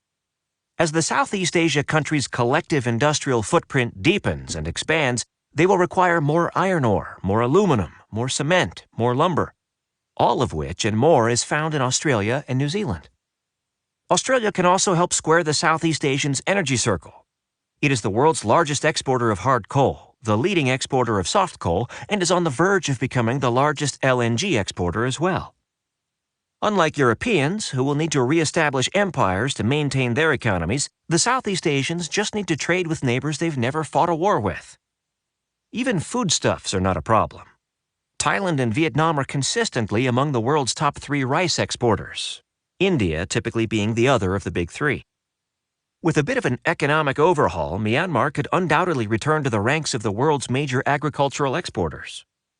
And most of what else is needed, most notably wheat, corn, beef, lamb, fruits, and dairy, can come from the Aussies and Kiwis. Firm local ally. The leading defense concern of Australia is that some power will prove capable of dominating Southeast Asia and use it to launch a military or economic assault on Australia. In World War II, the boogeyman was Japan, and more recently it has become China. With those two powers on opposite sides in the tanker war, the Australians have a vested interest in neither winning. While the Aussies cannot affect the outcome of that conflict, they can work to strengthen the capacity of the Southeast Asians, most notably the Indonesians, Singaporeans, and Thais, with whom they have the closest relations, to help resist Northeast Asian influence. They will also bring up Southeast Asian topics with the Americans at every meeting, every single time they meet. For the Americans, this isn't annoying in the least. It means that a creative, capable ally is already invested and is willing to run point. Australia isn't so much a target of dollar diplomacy. Instead, it will be more of an enabling participant. Pressing need to compromise. Perhaps most importantly, the Southeast Asians will be eager to make some deals if it means getting the Americans in. Much of the tanker war will occur in the middle of Southeast Asia, with naval violence likely to erupt regularly in the South China Sea and the Strait of Malacca. Singapore, positioned where those two bodies of water meet, cannot have a modern economy without international financial and supply chain links. The Philippines and Vietnam are likely to be direct targets of Chinese aggression. The Chinese, and maybe the Japanese, are likely to attempt to capture Malaysia's most lucrative sector, offshore oil and nat gas production. Nearly all of Thailand's external trade and petroleum imports come in via water, and the Gulf of Thailand's only access to the wider global ocean passes through the South China Sea. The Chinese pipeline corridor through the middle of Myanmar makes the Burmese vulnerable to all sides in the conflict. Indonesia may have a bit of a strategic distance from the war, but the Indonesians lack the security, technical, financial, and military capacity to profit from the war without a helping hand. Simply put, all these countries are likely to ask the Americans for help, which means they'll be willing to make concessions to get that help. Dollar diplomacy will always be more effective when coercion is at a minimum. While the rest of the world will soon be struggling and failing to secure the basics of food, energy, and stability, while Europeans and the NEA4 will be engaging in industrial rewirings to keep the light on, the Southeast Asians will instead boast the perfect mix of factors to fuel the biggest industrialization and mass manufacturing revolution in their history. And the Americans will be a part of it. Beyond Southeast Asia. Elsewhere on the continent, American efforts to commercially penetrate will not be met with nearly the same level of enthusiasm, but that's not the same as saying there won't be notable results. First, there is a reasonable chance that dollar diplomacy will prove moderately successful in India.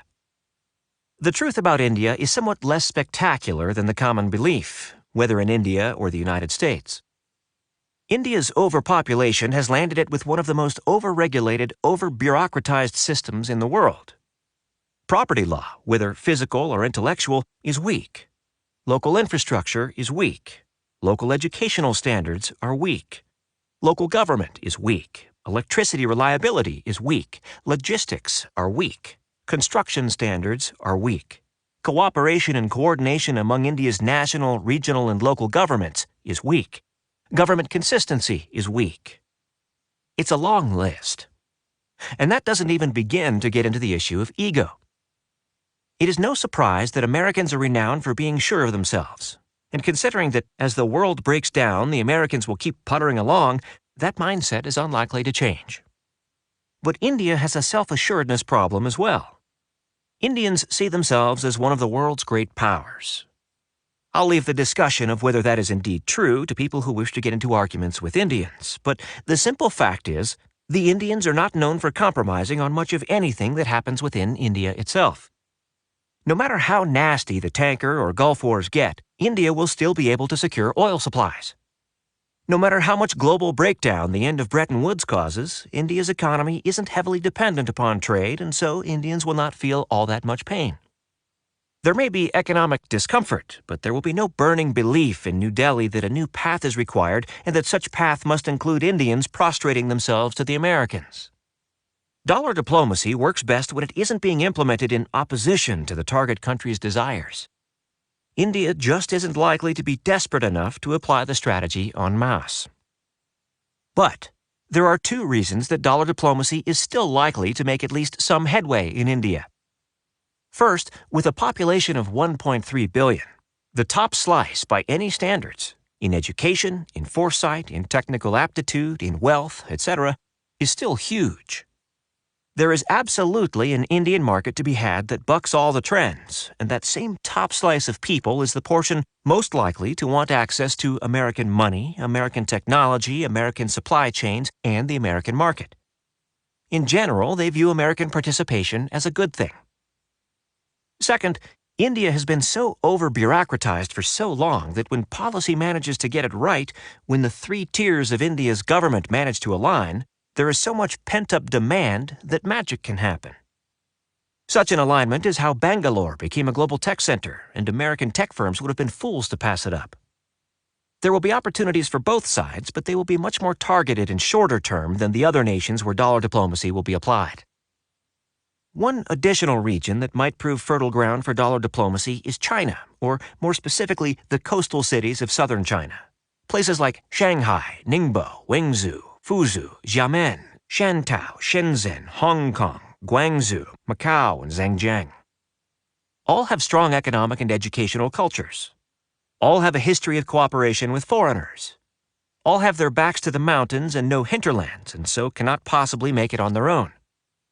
And regardless of how the tanker war resolves, all will be in desperate need of money, food, energy, raw materials, end consumers, and security cover.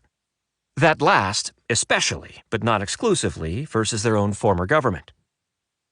If the tanker war ends with either a Chinese defeat or a Chinese breakup, all of them will face precisely the same horrid choice. Seek out strong foreign sponsors at whatever terms they can manage, or eject over half of their populations to the countryside to avoid mass starvation. American-style dollar diplomacy checks all the boxes. The United States could serve as a one-stop shop for everything the Southern Chinese need without nearly the historical baggage that Japanese or Taiwanese sponsorship would bring with it.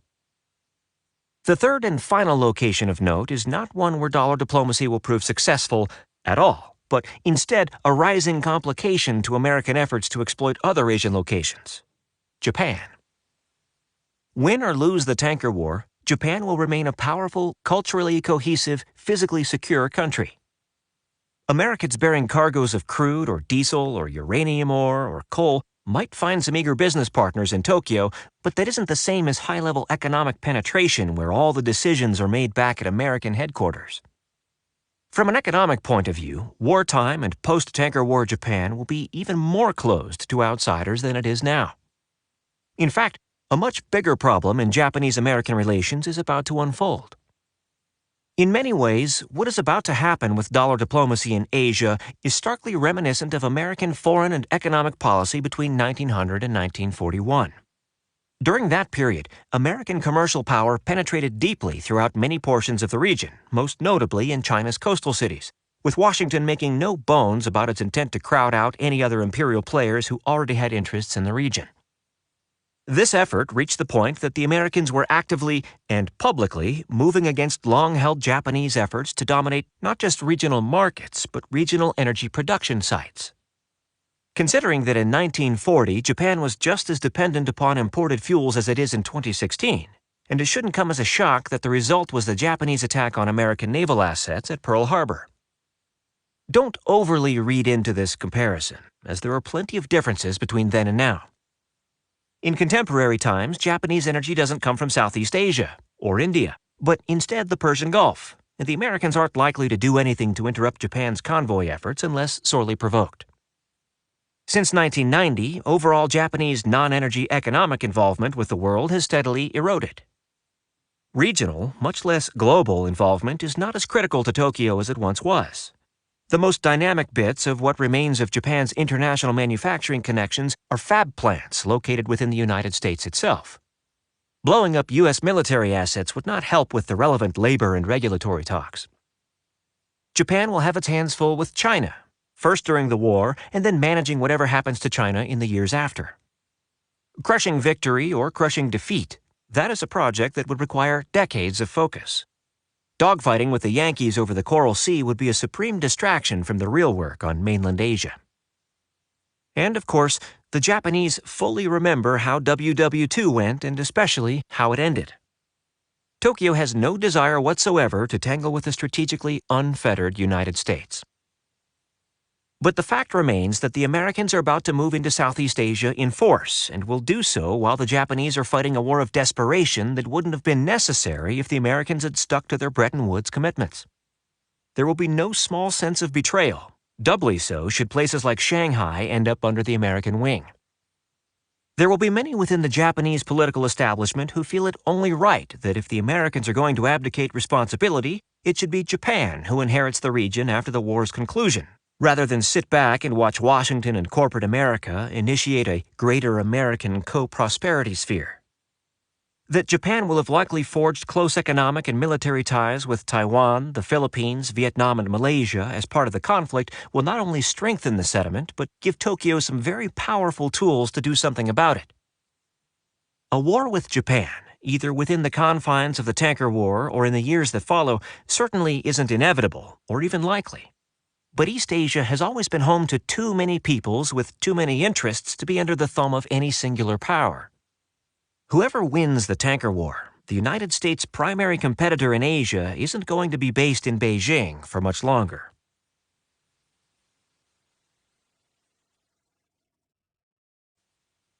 Chapter 13. Dollar Diplomacy in Latin America. As much as it may seem that the world is going topsy-turvy, and it is, and that once firmly held American fundamentals such as a military presence in the Middle East and upholding Bretton Woods and NATO are going out the window, and they are, there is one element of vintage U.S. foreign policy that the Americans will hang on to with an iron grip: the Monroe Doctrine, a policy that prohibits Eastern Hemispheric activity anywhere in Latin America. To a degree, this certainly feels counterintuitive. If the Americans are finding it hard to get excited about a Russian-instigated German rearmament or a rumble in the Persian Gulf or missile flinging in Asia, why would they feel overly concerned about a region that hasn't seen large-scale imperial European or Asian activity in over a century? It all comes back to transport. In a world in which everyone is a bit more mercantilist and a degree of autarky is the flavor of the month, protecting internal waterways is a critical national economic and security concern. The water connection between America's two greatest economic zones, the Greater Mississippi and the U.S. East Coast, is the Florida Strait. The strait's proximity to the Gulf of Mexico and the Caribbean Sea forces the Americans to keep both bodies of water on lockdown. Doing so immediately brings into play all tools of American power not just in Mexico, Cuba, Central America, and the Leeward Islands, but also in the South American countries with Caribbean coasts, Colombia and Venezuela. And since the only way any extra-hemispheric power could threaten that lengthy list of concerns is one that had a launching point somewhere else in South America, it is simpler to draw a line around the entire continent of South America. The policy of Monroe, dating back to 1823, is straightforward. Not only is no Eastern Hemispheric power allowed to have a military presence in the Western Hemisphere, but the Americans will take preemptive action to prevent any such attempt from occurring. Pair historical American preference for Latin American exclusivity with increasing economic and energy links among the NAFTA partners with an American military with time on its hands with an American political desire to not go beyond its backyard, and you get a perfect storm for heavy and likely heavy-handed American penetration throughout the region. Geography's a bitch. In most ways that matter, the bulk of Latin America faces even starker geographic challenges than Southeast Asia. The portions of the South American continent that are jungle, primarily the Amazon basin, are so hot and humid and receive so much rainfall and are such dense disease incubators that they have never been able to support civilization above an extremely primitive level. Technically, the Amazon is indeed navigable, but its shores are so muddy that population centers and farms and mines are rarities. For the most part, the entire zone is worse than useless, as it cannot simply be ignored. The Amazon's fringes are home to a multitude of militant and criminal groups, forcing South American governments to expend scarce resources on patrolling areas that will never prove economically beneficial. And it isn't like these limiting factors end at the edge of the deep jungle of the Amazon basin. Territories from southern Mexico through southern Brazil are fully tropical. The shape of South America particularly magnifies this problem. Unlike Southeast Asia, where land masses are on the sinuous side, South America is instead a single giant chunk. The geometric difference drastically reduces the ratio of land to water access. Southeast Asia's omnipresent islands might hugely complicate economies of scale, but at least nearly all of the region's population can attempt to leverage the magnifying effects of maritime transport. Over 4/5 of Southeast Asia's population lives within 60 miles of the coast. For Latin America as a whole, it is only half. Another piece of topography makes Latin America's situation even worse than this double punch of climate and geometry suggests. Latin America as a whole is also extremely rugged. Starting at the U.S.-Mexican border, the Sierra Madres fold into the Cordilleras of Central America, and with only a brief hiccup at the Panama Canal Zone become the Andes, which run down the entire spine of South America, comprising the longest contiguous terrestrial mountain system on the planet. In order to avoid the disease belts of the tropics, most of the region's populations have moved upland into cooler, drier territory. That mitigates the disease problem, and by moving into less humid zones, also to a degree the agricultural problem, but it isolates the region's populations even more. Most Latin American cities are landlocked. Moving uphill also introduces a new challenge. Very few highland regions are flat, and what flat pieces there are tend to be small. Inputs and outputs need to be lugged up and down mountainsides, which means roads have loads of switchbacks and so are expensive to build and maintain, and rail lines cannot haul all that much if they can be built at all. Any infrastructure operating in one mountain valley cannot naturally flow into another, so there are few economies of scale. Between the lack of space and cost of development, Latin American cities tend to be dense, filthy affairs. The twin obstacles of tropics and mountains are the bane of Latin America. Mexico, Chile, and Peru are mostly mountainous. Venezuela, Belize, and Panama are mostly jungle. Ecuador, Colombia, Brazil, Honduras, Nicaragua, El Salvador, Guatemala, and Costa Rica are both. Nearly everywhere in Latin America, the only way forward is the mass creation of artificial infrastructure to ease the transport problem. Such infrastructure is expensive in flatlands, but regularly costs 5 or more times as much in highlands because of issues of remoteness and slope. Not only is every investment dollar required to stitch the country together with artificial infrastructure a dollar not available for industrial or consumer development, but even successfully eroding and railing up one urban area does nothing to help the urban area one mountain line over. Much of Latin America may be rich in ores and timber, and much more can be transformed via slash-and-burn techniques to raise vast amounts of crops and livestock, but the cost of infrastructure required to make it even theoretically possible doesn't just make regional development among the most expensive in the world, but it oftentimes means the end benefits don't exceed the costs. Such cost-benefit imbalances are particularly hostile in Mexico's desert north, Mexico's jungle south, Colombia's Pacific coast, Colombia's eastern jungle, the Venezuelan interior, the Bolivian highlands, the Brazilian interior, and almost everywhere in Central America. This transport problem prevents the locals from generating the economies of scale that make for successful economies elsewhere in the world. And if the Latin Americans cannot integrate internally, they certainly cannot do so across international borders. The result is a region that is anything but. Central America is made up of a series of isolated city-states. Usable stretches are so few and far between that no two of the region's metro areas can integrate. All are blocked from each other by jungle mountains. Most Mexicans have been forced to move upland onto their country's central plateau. The two Sierra Madre mountain chains don't simply retard Mexico City's connections to other Mexican metro regions, but also to both of the country's coasts, and of course the coasts with each other. The result is a fractured network of cosmopolitan urban centers in a sea of rugged landscapes where criminal elements hold sway. The Venezuelan capital of Caracas may be only 10 miles inland, but a steep mountain range lies between it and Venezuela's ports. Based on weather and mudslides and bridge outages, that short trip can take upward of 4 hours. Venezuela itself might as well be on a different continent from Brazil. The Amazon jungle is so muddy and thick that not one road connects the two countries' population centers despite 1,300 miles of border. Colombia sports a navigable river in the Magdalena, but the country's major cities, Bogota, Medellin, and Cali, are all at least a half-mile above it, and so cannot fully benefit from the river's wealth-generating potential or the flat corridor of lands below them. Despite that river and all that coastline, Colombia's population is in effect landlocked.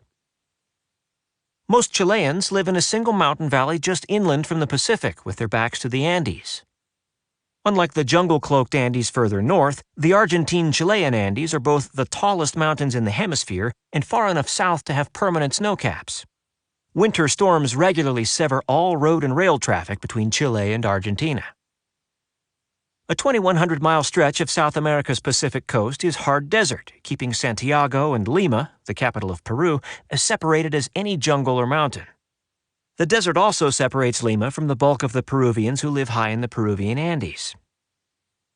Bolivia is split between the Media Luna, a crescent of relatively low, relatively fertile land in the country's east, and the Altiplano, a massive highland plateau whose lowest reaches are over 10,000 feet up. At such elevations, infants of European descent have crushingly high mortality rates because of insufficient blood oxygenation. Consequently, the country bears the scars of cultural, ethnic, and wealth splits between the farmers and ranchers of European descent of the lowlands and the poor indigenous of the highlands. All of the southern half of Brazil sits on a giant plateau that extends all the way to the coast. The country's commercial capital, Sao Paulo, sits on the one spot where there is a break in the cliffs, so all the interior traffic must funnel to a single road. One result are 24-hour traffic jams that hugely retard economic growth. Another is that all of Brazil's coastal cities are crammed onto tiny plots of land backed by cliffs. This generates breathtaking scenery, but means the country lacks a major coastal transport artery even today.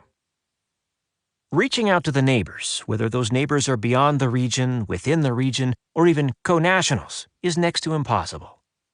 Most of the population cores in Chile, Ecuador, Bolivia, Venezuela, Colombia, Costa Rica, Nicaragua, Honduras, and Guatemala and Mexico all lack maritime access. The extreme geographic fracturing produces a multitude of negative outcomes, and considering the changes underway in the international order, all of them are about to get worse. The politics of a bad geography.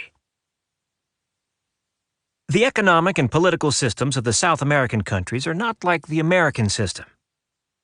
In the United States, the early settlers pushed across gaps in the Appalachians and settled in the Ohio, Mississippi, Tennessee, and Missouri river valleys. They found rich agricultural lands that barely had to be cleared before being brought into grain production. With a few months of work, the pioneers could be producing far more grain than they could themselves use.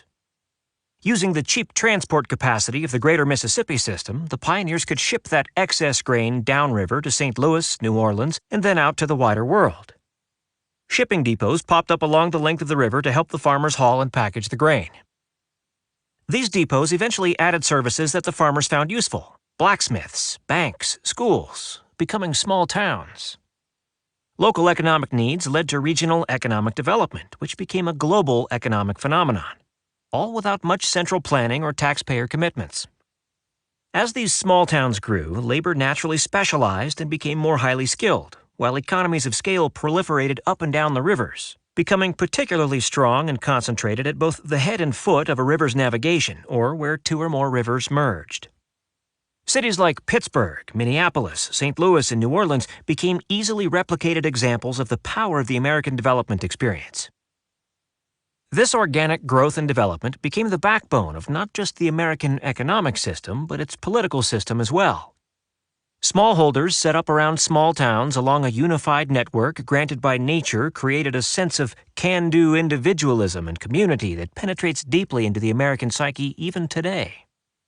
The concept of local versus states versus national government prerogatives, the idea that the individual is the core of the system and the government works in parallel rather than existing to command that individual. The separation of powers made possible by a political constellation that valued a bit of distance between the government and the governed. All this and more may have been envisioned by the Founding Fathers, but their ideas probably wouldn't have worked had the American geography not enabled them. Such concepts certainly didn't work in Latin America. The geography that rules the United States is flat and open and easy to traverse. The geography of Latin America is anything but.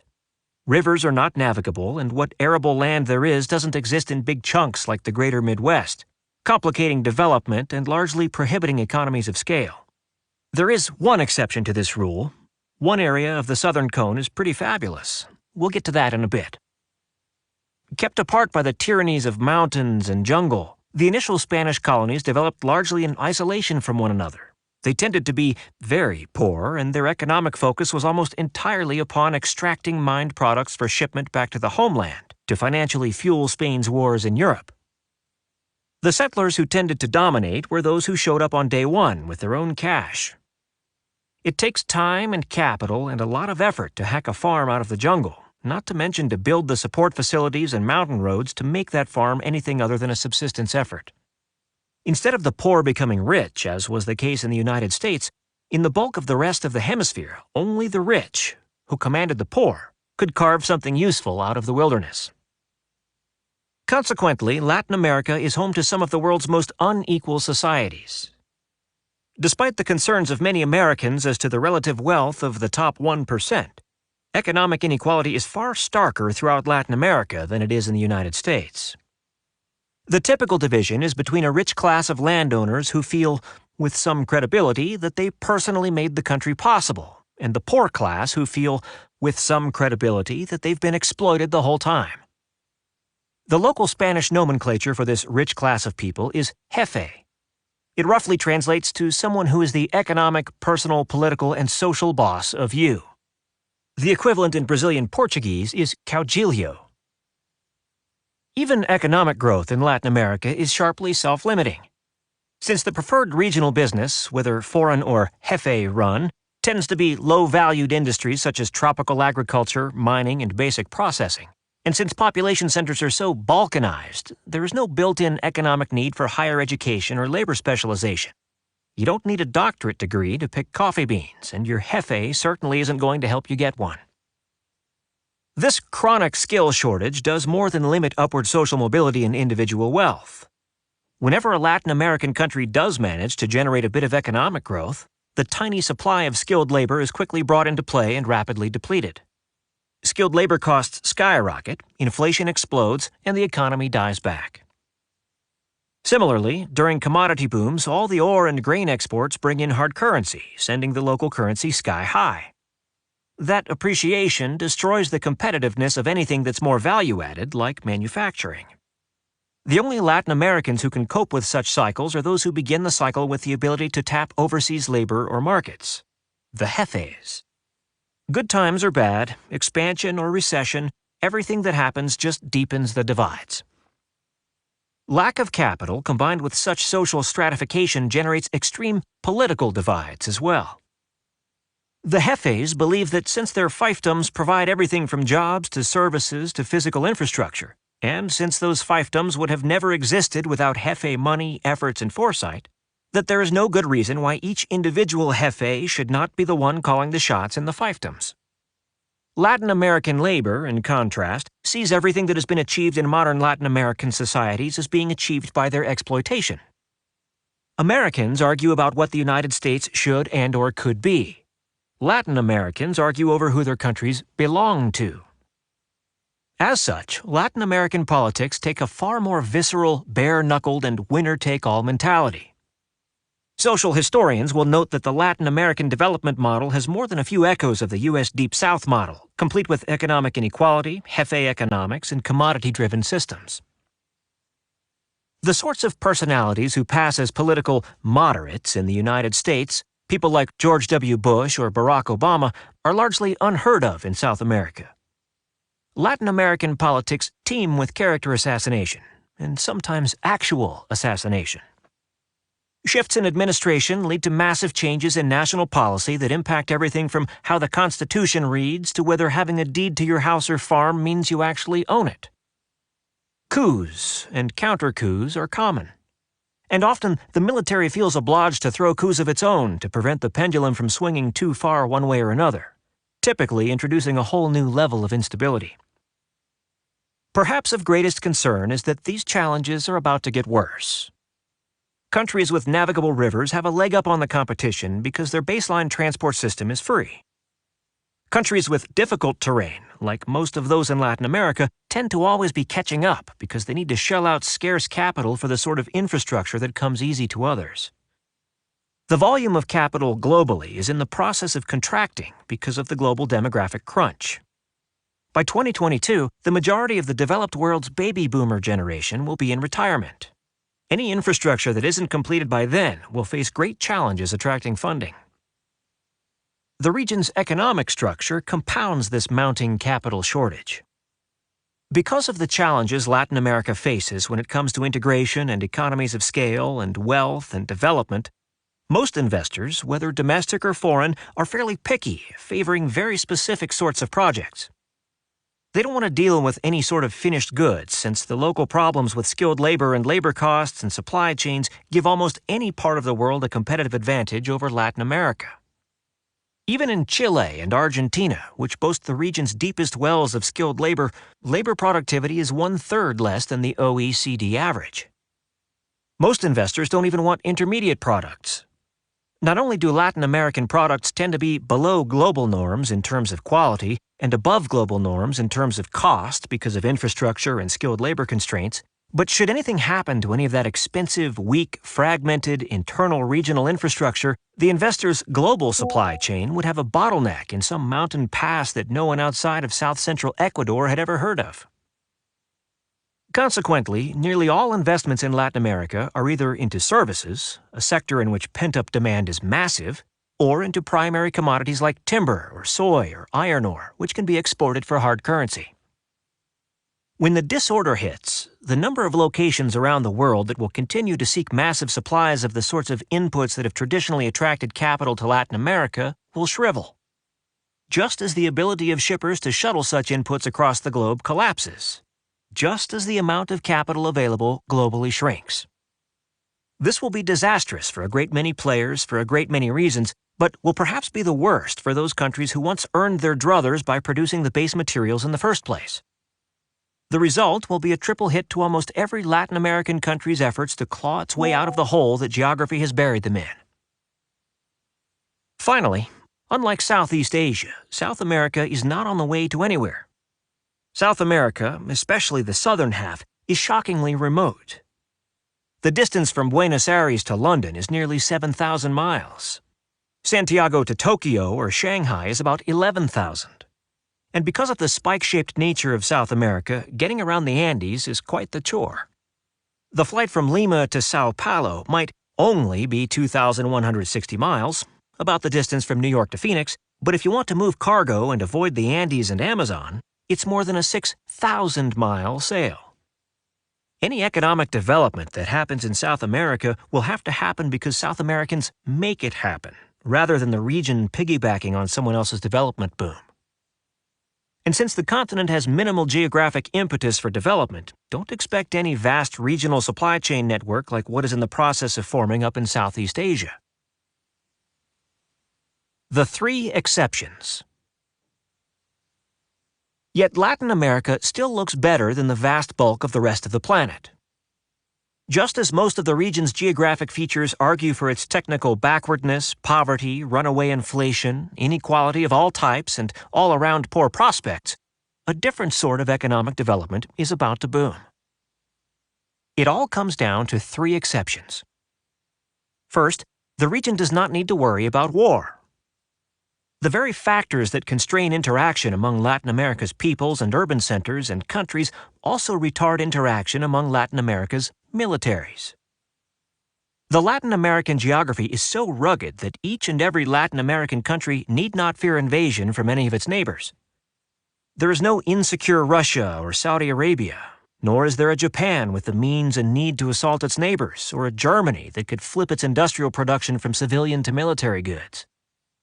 The South American geography is so hostile that the last two wars involving meaningful troop movements or territorial exchanges were the War of the Pacific of 1879 to 1883 among Chile, Bolivia, and Peru, and the War of the Triple Alliance of 1864 to 1870 among Paraguay, Brazil, Argentina, and Uruguay. The Latin American states certainly compete, but the vicissitudes of geography limit that competition to the political and cultural, and to a lesser degree, economic realms. There isn't going to be a war here in the next 30 years, not even a small one. For similar reasons, Latin America doesn't need to worry about external war either. Most of what it has, industrial commodities, can be garnered from other locations at better prices with less sailing time. The Europeans will source what they need from Africa, while the Americans have Canada and the Australians can help out anyone who can sail safely to their shores. Historically, this last provider feature has condemned most Latin American economies to boom and bust cycles, but one definite upside is that the region is fairly uninteresting from an imperial point of view. No one makes a pit stop in Latin America in contemporary times unless they are deliberately going somewhere else in Latin America. The second major exception is that there is one portion of Latin America that is starkly different from the rest of the region from a geographic point of view. About midway down the continent's southeastern coast is a deep indentation called the Rio de la Plata. It's an estuary for a combined river system that is the second largest network of naturally navigable rivers on the planet. More than merely providing this region with cheap and safe transport options, it also coincidentally overlays the world's fourth largest chunk of temperate arable land. Just about everything else that is true for the rest of Latin America is not true for the Plata region. Climate is mild. Tropical diseases are nearly unheard of. Integration is cheap and feasible. The various barriers to human development are low. The countries that formed in this region have traditionally been Latin America's most successful states. Argentina, to finger the most obvious example, was actually the world's seventh wealthiest society in 1920. And the fact that one must go back to 1920 to generate that statistic should tell you all you need to know about how nothing about geography is purely deterministic. In the decades immediately after the Spanish Empire's collapse, 4 states came to share the Plata region: Argentina, Paraguay, Uruguay, and the extreme southern extremities of Brazil. At the time, Paraguay was clearly the superior military power, but a gambit to dominate the other 3 failed, and upward of 90% of the country's male population died in the War of the Triple Alliance, 1864 to 1870, and subsequent disease-riddled famine. Demographically, Paraguay only recovered from the sex imbalance in the 1950s. Economically, it never has. Argentina, too, is a cautionary tale. Once the cream of the crop, a series of populist nationalist governments combined the most extreme negative characteristics of Donald Trump and Bernie Sanders, continually squandered the country's geographic wealth until Argentina literally became the textbook example of how not to run a country. The last of those governments only lost power in 2015. I'm not saying that the Plata region will or won't do phenomenally well or badly in the disorder. I'm saying that alone in Latin America, this region has the geographic building blocks of very successful societies, countries, and economies. The third and final exception that should keep eyes on the region is that while Latin America is located at the intersection of no and where, it is proximate to the United States, the one major power likely to see its position improve in both relative and absolute terms. Not only does the United States have a 2,000-mile-long border with Mexico, the Caribbean is directly adjacent to the Gulf of Mexico, giving the Americans easy access to all Central America as well as Colombia and Venezuela. New Orleans is only 850 miles from Veracruz, Mexico's dominant Atlantic port. Houston is half that. And while the trip from San Diego or Miami to places like Santiago or Rio might not be a short hop, those locations not only share time zones with the Americans, they are massively closer to American shores than anywhere else. These 3 exceptions, combined with Latin America's overall geographic complications, not only firmly place Latin America within the Americans' orbit, but also make it custom-made for dollar diplomacy. The Americans face no security resistance from within Latin America. The inland highland nature of Latin America means that, with the brief exception of Bolivia, Peru, and Chile during the War of the Pacific of 1879 to 1833, no Latin American power has ever been able to float a navy that proved capable of securing their own coastlines, much less project power beyond the horizon. When the Americans emerged as a significant naval power in the 1890s, they were immediately, almost lazily, able to turn all Latin America into an American exclusion zone, quickly excising the Europeans from South America even before the Europeans destroyed themselves in the world wars. The Americans faced no competition from extra-hemispheric powers. If the Americans were able to keep the Western Hemisphere as a zone of exclusive influence when the European empires were still heavily militarized and the American Navy was a third-rate fleet, in the coming disorder, the Western Hemisphere might as well be hermetically sealed. No power on the planet can gain access to Latin America without the Americans' express approval. American penetration into Latin America is largely free of local intrastate security complications. With the notable exception of the Plata region, no 2 countries with Latin America can threaten each other, So should the Americans partner with any country in the region, they do not need to worry about getting sucked into any sort of territorial dispute with a military dimension. The inability of Latin American countries to decisively settle their internal security concerns increases their need for partnering with the United States. Just as mountain and jungle complicate economic development and the extension of centralized government power, those same features entrench poverty and contribute to huge swaths of lawless territory. This has led Latin American countries to seek out American security assistance in times of Latin American strength. Such assistance has taken the form of American weapons sales to Colombia to battle the FARC, special forces training for Mexican troops in resisting the Mexican drug cartels, and intel transfers to Peru to assist in the fight against the Shining Path. As the disorder builds, global economic trends will deepen the internal security concerns of many Latin American states, and one of the few approaches on order will be to speak with Washington. Even the crime levels that come about as a result of Latin America's extreme inequality issues encourage Latin American elites to involve the United States. Latin American countries are poorly positioned to jointly resist American intrusion. With the notable exception of the Plata region, no two countries within Latin America have the infrastructure or economic linkages required to create a meaningful bulwark against any outside power, much less one with the strength and depth of power and options of the United States. With each country needing to carry out any negotiations with the Americans bilaterally, none have much leverage to cut a deal that is anything but what interested American parties desire. The United States is the only market in town. With the demise of the European common currency, the Chinese yuan, European growth, and Chinese growth, the only large-scale market for Latin American outputs is the United States.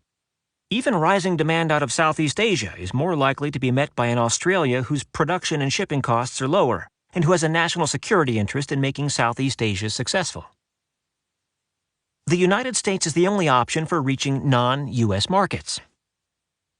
What non-U.S. markets the Latin Americans may wish to access will require a naval power capable of guaranteeing commercial shipments. Only the U.S. Navy has the potential to do so on a global basis. With American buy-in, some Latin American countries may even be able to find new or maintain old markets for their industrial commodity exports. Latin America will desperately need American financial assistance. The need for infrastructure throughout the region is monumental, and nearly every single country in the region has been condemned by geography to be capital poor. Whether it is for civic control, connecting population centers, creating ports, breaking land, keeping land fertile, providing utilities, or any other of a host of items that are common in civilized lands, Latin American countries need help with all of it, and will always lack the capital to address their needs. The United States is already the world's financial power, and the distance between it and nearly everyone else is about to expand by mammoth proportions. If Latin Americans want capital, there is about to be only one place to go. Latin America will need the U.S. dollar. In the contemporary period, all Latin American currencies are already soft currencies, so access to the sole remaining store of value is a perk in and of itself. But even were all Latin American countries ideologically hostile to the dollar, and some are, in the disorder they will have no choice but to seek it out anyway. First, the U.S. dollar will be the only hard currency with global circulation. Second, all industrial and agricultural commodities of all types, corn, maize, soybeans, bauxite, iron ore, copper, oil, natural gas, literally everything, are almost exclusively bought and sold in U.S. dollars. Anything that increases the exposure of the Latin American export industries to the U.S. dollar will reduce currency risk and somewhat wed Latin American fortunes to the U.S. financial system, the system almost certain to be the world's most stable. The Americans are not simply about to return, but do so in force. The good and bad of Latin American energy. Because Latin America's topography is so difficult, and because the region's primary source of capital, outsiders, is drying up, no huge development boom looms just off the horizon. Latin America's best hope is to leverage its commodities sector, specifically the commodities that are about to be in sharp shortage. Which brings us directly to the Latin American oil sector. Many Latin American countries are significant oil producers, with the region generating combined net exports of 4.3 mbpd. That might not sound like much, and at but 12% of global exports it really isn't, but Latin American oil producers have two massive points going for them. First, neither their production, midstream transport, nor their export capacity are threatened by the violence of the Twilight, Gulf, or tanker wars. Not only can they sail their cargoes to Western Europe without threat, they will even have the option of sailing their cargoes up the Pacific coast of the Americas and then west to Japan to stay out of range of Chinese interdiction. Second, unlike the Anglo-America that is largely a self-contained energy market, Latin American states are fully exposed to global oil norms. Norms defined by supply shocks and insufficient productive capacity. American shale producers will not be able to sell directly into that market and so will get no big windfall from hugely higher global oil prices. But Latin American exporters can. As such, all will experience an explosion of foreign, read American, interest in their energy complexes. As of late 2016, most outside players, read supermajors, have largely pulled out of this region. Resource nationalism, erratic and hostile contracting terms, and substandard reserves, in some cases all three at once, have soured most investors. The 2015 price slide only cemented feelings that Latin America needed to have a wrenching recession to force belt-tightening of such magnitude that regional political leaders would have no choice but to crawl back to the negotiating table. Ample oil availability in the world's largest oil market due to the shale revolution only deepened the disinterest. But contract terms that the supermajors would deign to even read when crude is at $50 a barrel will be signed eagerly, even blindly, at $150. Every oil producer in the region will see a massive and sustained surge in first interest and shortly thereafter investment. At that $150 price point, all will be able to pocket an extra $100 a barrel in pure profit by selling to countries outside of the hemisphere. That windfall will last at least until the three major wars of the Eastern Hemisphere resolve and global production capacity and global demand once again reach some sort of balance. In the fastest case scenario, such balance won't occur until at least 5 years after the shooting starts. Working from current Latin American export levels and assuming absolutely no new investment to spike production, the windfall adds $500 million a day to the Latin American oil exporters' bottom line.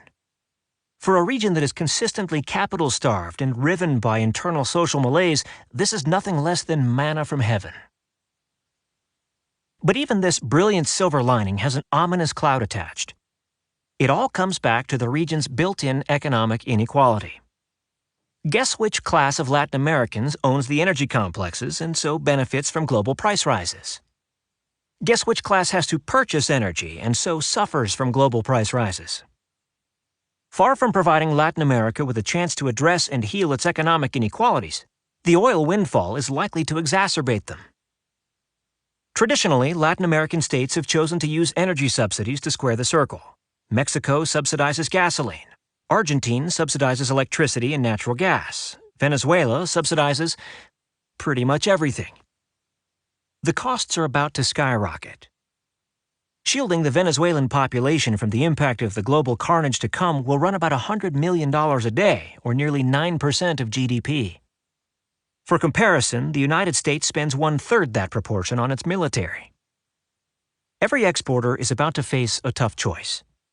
Maximize exports in order to maximize income, and to hell with the class divide and social stability? Or maximize subsidies in order to maximize social placidity, and pass up the opportunity for an unprecedentedly epic investment windfall that might provide the boost required to finally overcome some of the region's harsher geographic limitations? There is no singular South American path forward. Each country will make its own decisions based on the unique mix of geographic, political, and economic factors that shape its systems. And never forget that one of those factors is a United States that's about to have a renewed interest in the region. Venezuela. It was the best of times. Any discussion of Latin America that has anything to do with energy must begin with the country with the largest production and reserves, the country whose oil output once undermined the Arab oil embargo, the country that has the most upward production potential in the region, Venezuela. Venezuela possesses oil reserves of some 300 billion barrels. Putting this into scale, not only are Venezuelan oil reserves greater than the total known reserves of the continent of Africa, Venezuela has more oil than Russia or Saudi Arabia. Yet, while Venezuela's known reserves have more than tripled since 2006, Caracas has seen its oil output decline by over 700 kbpd. That dichotomy sums up the glory and terror that is the Venezuelan oil patch. The oil is there, but getting it out is a nightmare. The technical challenges facing the sector are legion. Much of Venezuela's crude is particularly viscous and high in sulfur, often the consistency of toothpaste, in addition to coming from fairly deep deposits requiring a high degree of technical acumen to exploit. And that's the good stuff. Most of the new reserves of the past decade, which make up the vast majority of those 300 billion barrels, are the ultra-heavy, ultra-high sulfur Orinoco tar deposits. Orinoco output is a gooey solid at room temperature and must be upgraded before it can possibly be piped. The upgrading facilities are technically complex and fantastically expensive, and they must be built atop the production sites deep in Venezuela's interior. Rather than upgrade this tar, it is often cheaper and easier to mix Orinoco oil with light sweet crude to form a less mucky medium blend that can just barely be piped. But Venezuela produces no light sweet crude. It must import the stuff, ship it into the interior where it is mixed with the local vintage, and then load the resultant cocktail into pipes for the final journey to the coast. Barrel per barrel, the upfront investment costs into the Venezuelan oil sector are typically quadruple or more what they are at more traditional energy sites. As such, the Venezuelan state oil monopoly, Petróleos de Venezuela, S.A., PDVSA, has long bucked Latin American norms, boasting a reputation of considerable technical aptitude. Or at least, it used to. The year 2002 witnessed an attempted coup, with many of the country's business interests objecting to the populist socialist policies of then-President Hugo Chavez. Most critically, most of the highly skilled staffers at PDVSA sided with the coup plotters. The coup's dissolution marked the commencement of a wide-ranging, decade-long purge of anyone with even remotely anti-Chavez leanings, whether they be in management, exploration, production, refining, upgrading, accounting, human resources, or the motor pool. In a few short years, PDVSA was an empty shell compared to its 1900s heyday. Its refineries are now in such disrepair that few countries will consider importing their output on quality, quantity, and reliability grounds. The Orinoco projects have degenerated into staff-bloated and engineer-light jokes. Venezuela's plans to export natural gas in liquefied form have been abandoned, along with most of its Atlantic offshore blocks.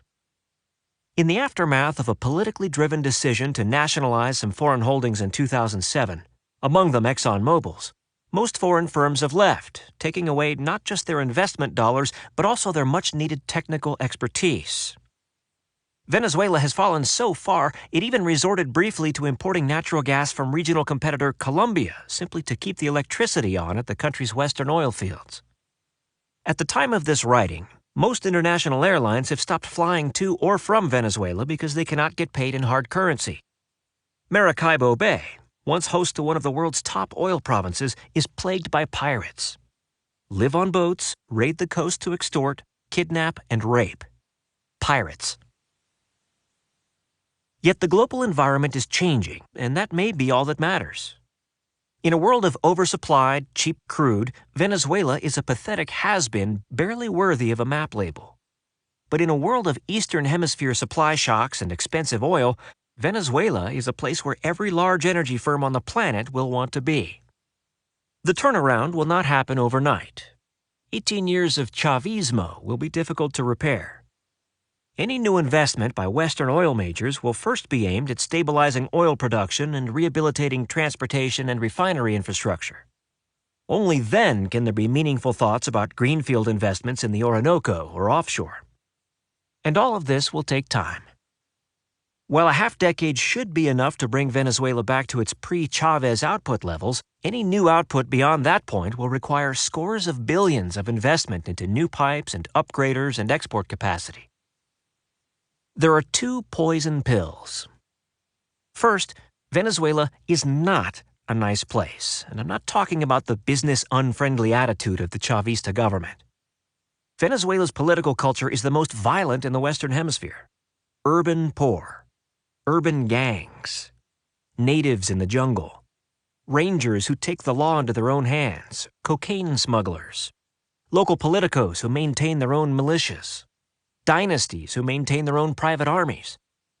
Say what you will of the Chavista regime, it has poured oil, a lot of oil, on troubled waters and kept the country's many economic, social, and political cleavages from turning too violent. Even with the recent 60-fold increase in gasoline prices, a response to the budgetary pressures of low oil prices, the high-end stuff still sells for only 60 cents a gallon. The most intractable problem is that the Chavista government has handed out tens of thousands, if not hundreds of thousands, of automatic weapons to its supporters. Should the loyalists of the current government find themselves ever cut off from patronage, they can do something about it. In Venezuela, the future of energy subsidies isn't just a political and economic issue, it's a security one as well. Second, there's a crisis of customers. Very few refineries in the world can take the stuff that Venezuela calls oil. Almost all of them are on the U.S. Gulf Coast, and all of those are retooling to run more of shale's light sweet blends and less of Venezuela's heavy sour.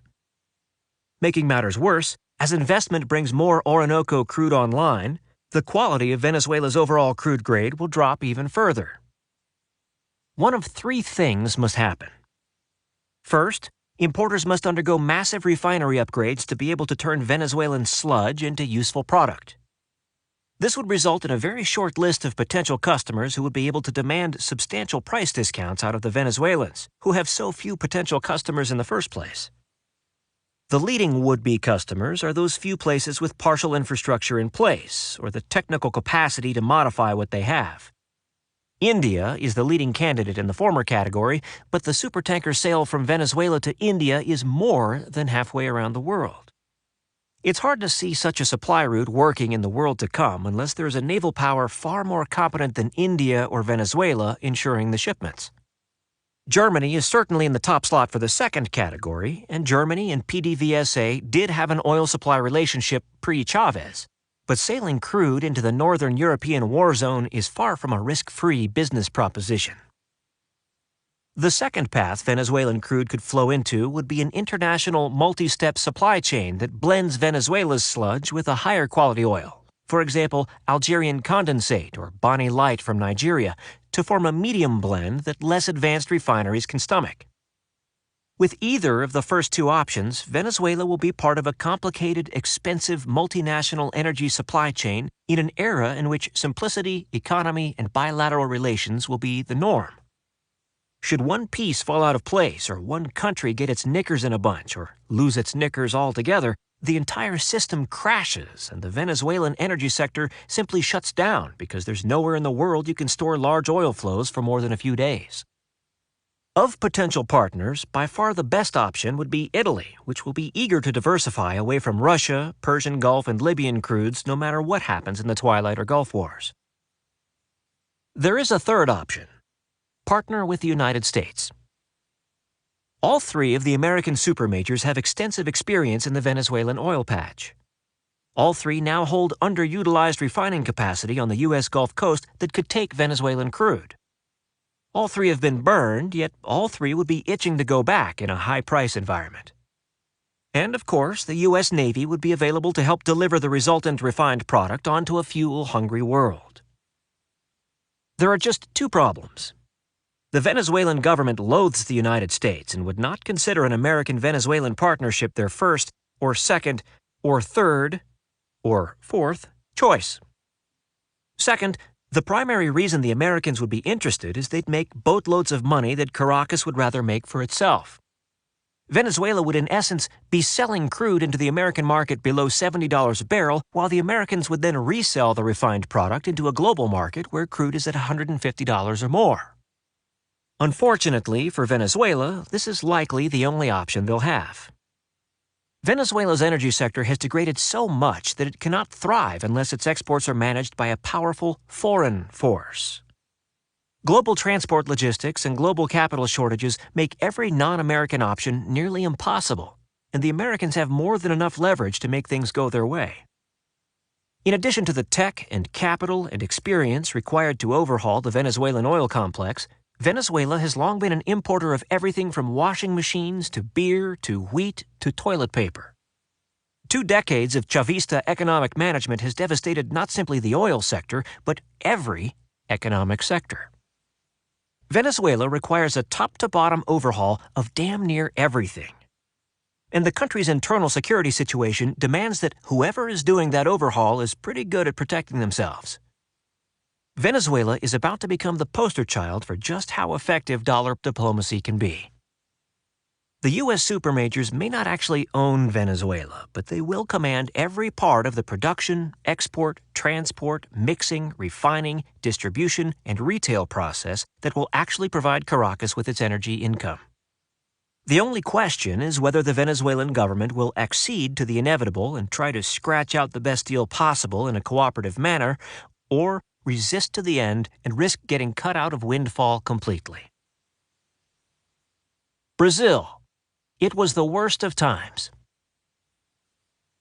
Brazil's geography is, in a word, unfortunate.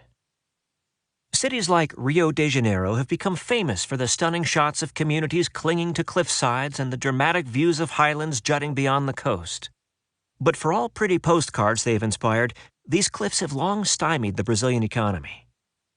Not one of the Brazilian rivers that flows through populated areas is navigable. Southern Brazil lies atop a plateau, but the plateau slants inland rather than towards the sea. The rivers flow away from the coast and then south into Argentina, so any coast-based export infrastructure has to scale cliffs. Coastal settlements cling tightly to the country's exceedingly narrow coastal pockets, most of which boast population densities higher than Tokyo, but without a first-world economy to back them up. Even farming is difficult. Clearing tropical biomes is costly and laborious, and farmers lack inexpensive transportation routes to deliver their goods to market. Only the rich Portuguese settlers had anywhere near the resources required to turn these small coastal enclaves into something useful, much less the resources required to jump on top of the Brazilian plateau to develop the interior and brute force some infrastructure to get any product back down the escarpment and out to the wider world. Capital has stayed concentrated within the hands of the elite, wages remained low, and modern Brazil remains shaped by these stark differences in economic opportunities. Consequently, Brazil has emerged as the paragon of South American economic disparity, and indeed has been the most unequal major economy in the world since modern data tracking began after World War II. Stay within the smell of the Copacabana, and you are in postcard land. Get within the smell of anything else, and put your camera away. Brazil's oil sector has not fared much better. In the 2000s, Brazil discovered a new set of oil deposits locked in deep offshore reservoirs formed before South America and Africa split into distinct continents. These so-called pre-salt deposits represent one of the bigger new oil plays in the world since the post-Soviet opening. It is the target of an investment effort once expected to top $200 billion. Brazil cannot hope to fund that itself, so it invited foreigners to help out. That help is not coming. As is common among countries who suddenly discover vast swaths of resources, politicians often spend the money before it is generated. The left-right political split in Brazil is alive and well as it is elsewhere in Latin America. Combine that with soon-to-be but not quite yet riches, and the result was a massive corruption scandal called car wash that wormed its way deep into the heart of the Brazilian oil sector. As such, foreign firms have sought deposits elsewhere, while the Brazilian political system has drug everything from oil production to foreign contracting into maelstrom of claims, counterclaims, lawsuits, and impeachment hearings that are certain to condemn the country to an economic depression. And that before the disorder robs the country of cheap foreign capital. Brazil has 3 points going for it.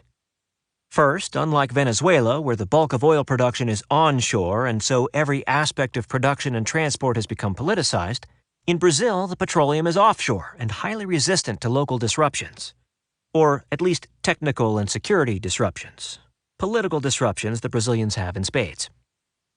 Second, Brazilian politics are getting better. At the time of this writing, Car Wash had claimed the sitting president, but her replacement has indicated he has no intention of seeking his own term and is instead attempting to lay the groundwork for a national political reset and reconciliation. As to the specifics of oil, Brazil's left and right-wingers agree on a couple of critical points. Oil self-sufficiency is a good thing. The right sees it as an issue of national security and economic pride, the left as a precondition of providing the population with energy subsidies. Both sides of the aisle publicly admit Brazil needs foreign investment to tap the pre-salt, and that supermajors are the only reasonable source for that investment. Already, Brazil's Congress has sanded down some of the rougher edges in the country's petroleum laws. Foreigners can now directly operate offshore blocks to lure foreigners back to the pre-salt. There is a reasonable possibility of achieving broad-based reforms just as global prices surge. Third and most important, Brazil's national oil firm, Petróleo Brasileiro, Petrobras, is no broken-down has-been like PDVSA. Petrobras is not only the most technically competent state oil major in the world, it is one of the most skilled oil firms of all. It probably ranks second only to ExxonMobil in deepwater operations. Car Wash has only been going on since March 2014, not long enough to critically damage Petrobras's technical capacity. And it helps hugely that rather than trying to defend its turf, it is Petrobras's voice arguing most loudly for supermajor involvement in the pre-salt. All of the things that make dollar diplomacy work, logistics, security, technical, and financial assistance, can be applied in Brazil. The supermajor's technical and financial reach is the obvious piece. The Americans writ large are the best at developing systems for harvesting, moving, and refining complex oils, something that needs to be taken account when planning in the high-pressure and high-temperature pre-salt deposits. The Americans, more likely via development assistance, can sweeten the pot with some infrastructure and higher education assistance for a country that will always need help with both. Americans can even help with car wash. Courtesy of post-9/11 anti-terror efforts, the United States has the world's best system for tracking foreign money transfers. But Brazil is not Venezuela. Not only is Brazil a far more technically competent and politically mature system than Venezuela, and from that far more resistant to brute force diplomacy and/or arm twisting, it is also remarkably resistant to some of dollar diplomacy's less photogenic qualities. Much of the population lives inland, and what doesn't lives in very dense urban centers. Neither are places where a quick military raid would make a lick of difference.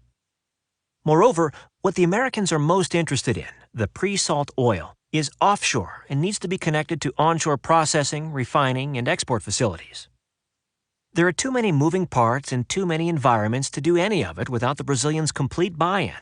And that's even before you consider that the American supers will be forced to grudgingly admit that Petrobras may be better at this sort of thing than they are. And Petrobras will be bringing more to the table than merely the third largest oil deposits in the hemisphere. Of all the region's state-owned energy firms, only Petrobras has the technical, logistical, legal, and financial capacity to operate outside of its home country. Petrobras already has fingers in the Venezuelan offshore and the Angolan and Nigerian deepwater. Petrobras even holds a trump card that could play to Americans' sometimes power-hungry mindset. Petrobras is the only non-American company in the Western Hemisphere with the ability to build out refining capacity on anything other than a decade time frame. Considering the abject shortage of fuel globally, Petrobras could provide the Americans with the capacity to be even more strategically powerful. It will still all come from a slow start. Between the constitutional reform and legal gymnastics required to resolve car wash and the high technical barriers of pre-salt, don't expect any meaningful Brazilian exports before 2020. And it certainly remains true that the supermajors will own and operate the bulk of the international energy supply system. But the fact remains that it would be more accurate to think of Petrobras as one of the supermajors rather than someone that they exploit.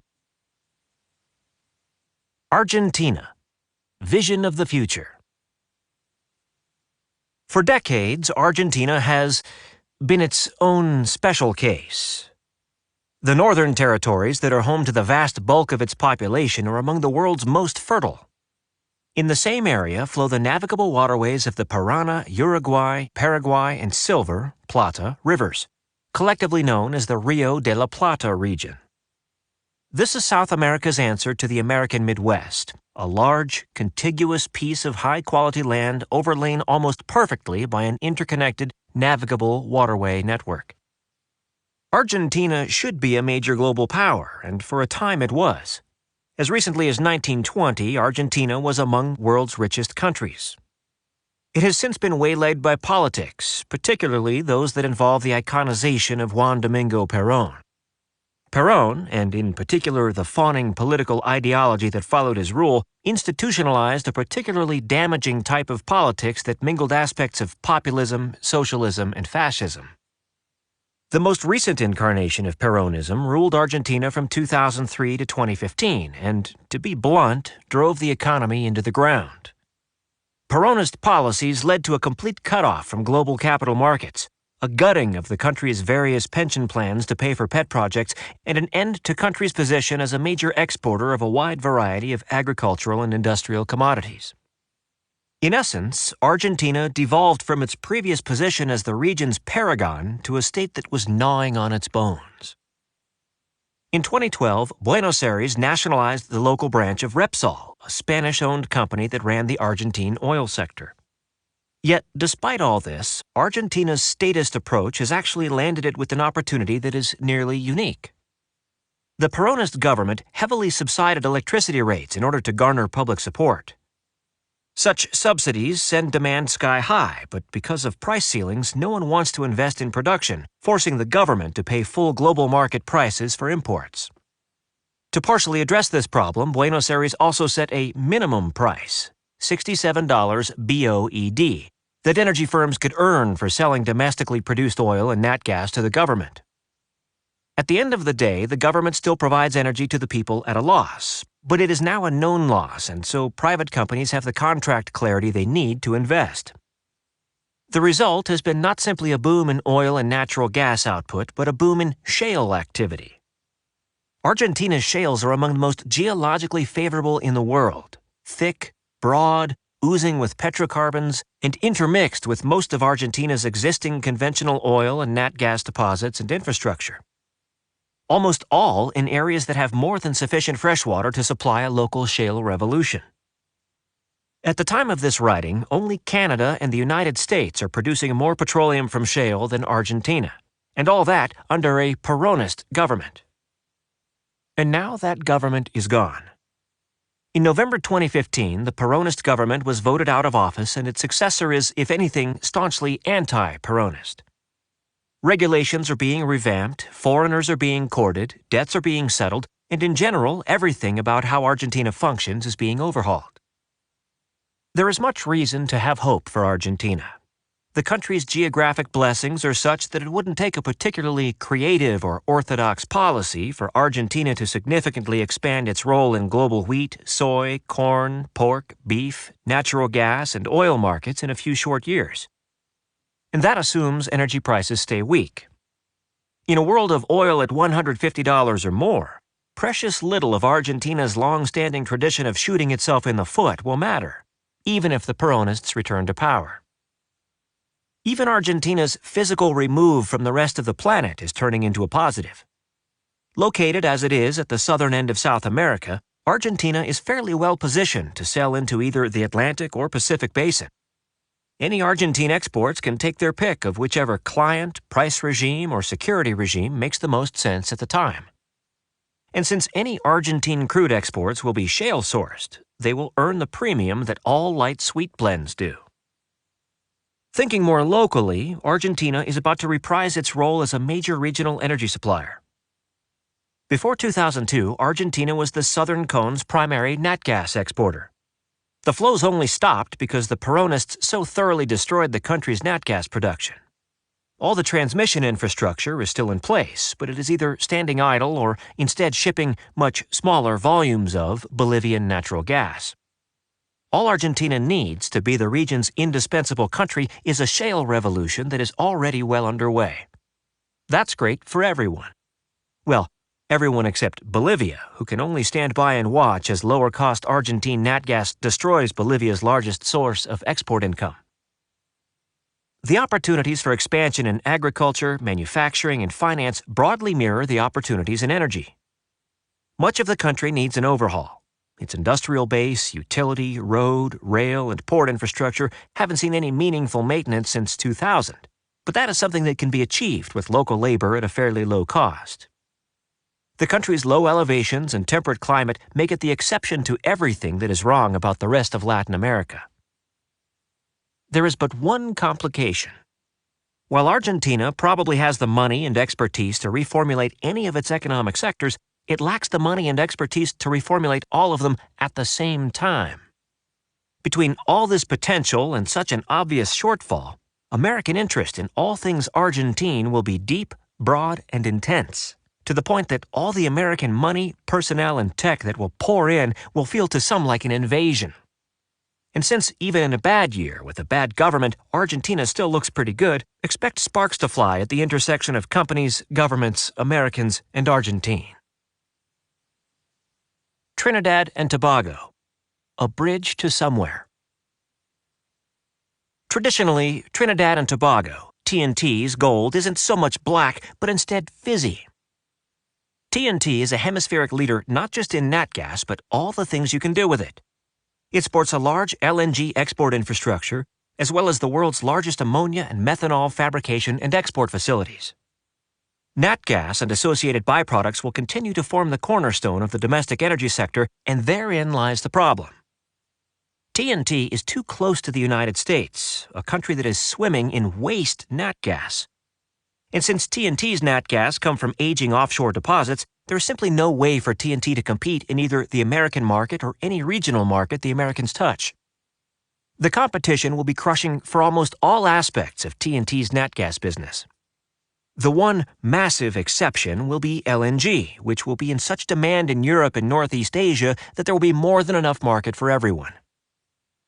There are other bright spots too, one of which involves something TNT had largely written off: collaborative work with Venezuela.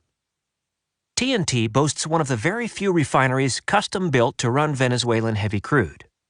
In addition, many of Venezuela's offshore nat gas fields are geologic extensions of TNT's own, and so are closer to TNT's existing nat gas processing centers than they are to Venezuela's proposed facilities. It's an opportunity for both to square some circles. The current Venezuelan government loathes the Americans in general and dollar diplomacy in particular. TNT loves the Americans in general and fully embraces dollar diplomacy since the islanders lack the money and skill sets to manage their own energy sector. Venezuela has huge production potential but needs vast assistance with processing. TNT's petroleum fields are past maturity, but it has processing infrastructure to spare. Venezuela knows the best way to get its energy products to market is to let the Americans do the heavy lifting, and TNT's facilities provide an opportunity to at least partially cut the Americans out of the effort and claw back at least some of the resultant profits. Colombia. Getting it right. Colombia faces a separate set of challenges in attracting investment than many of its neighbors. The bulk of the Colombian economy and population lies in a double corridor atop the bluffs above the navigable Magdalena River.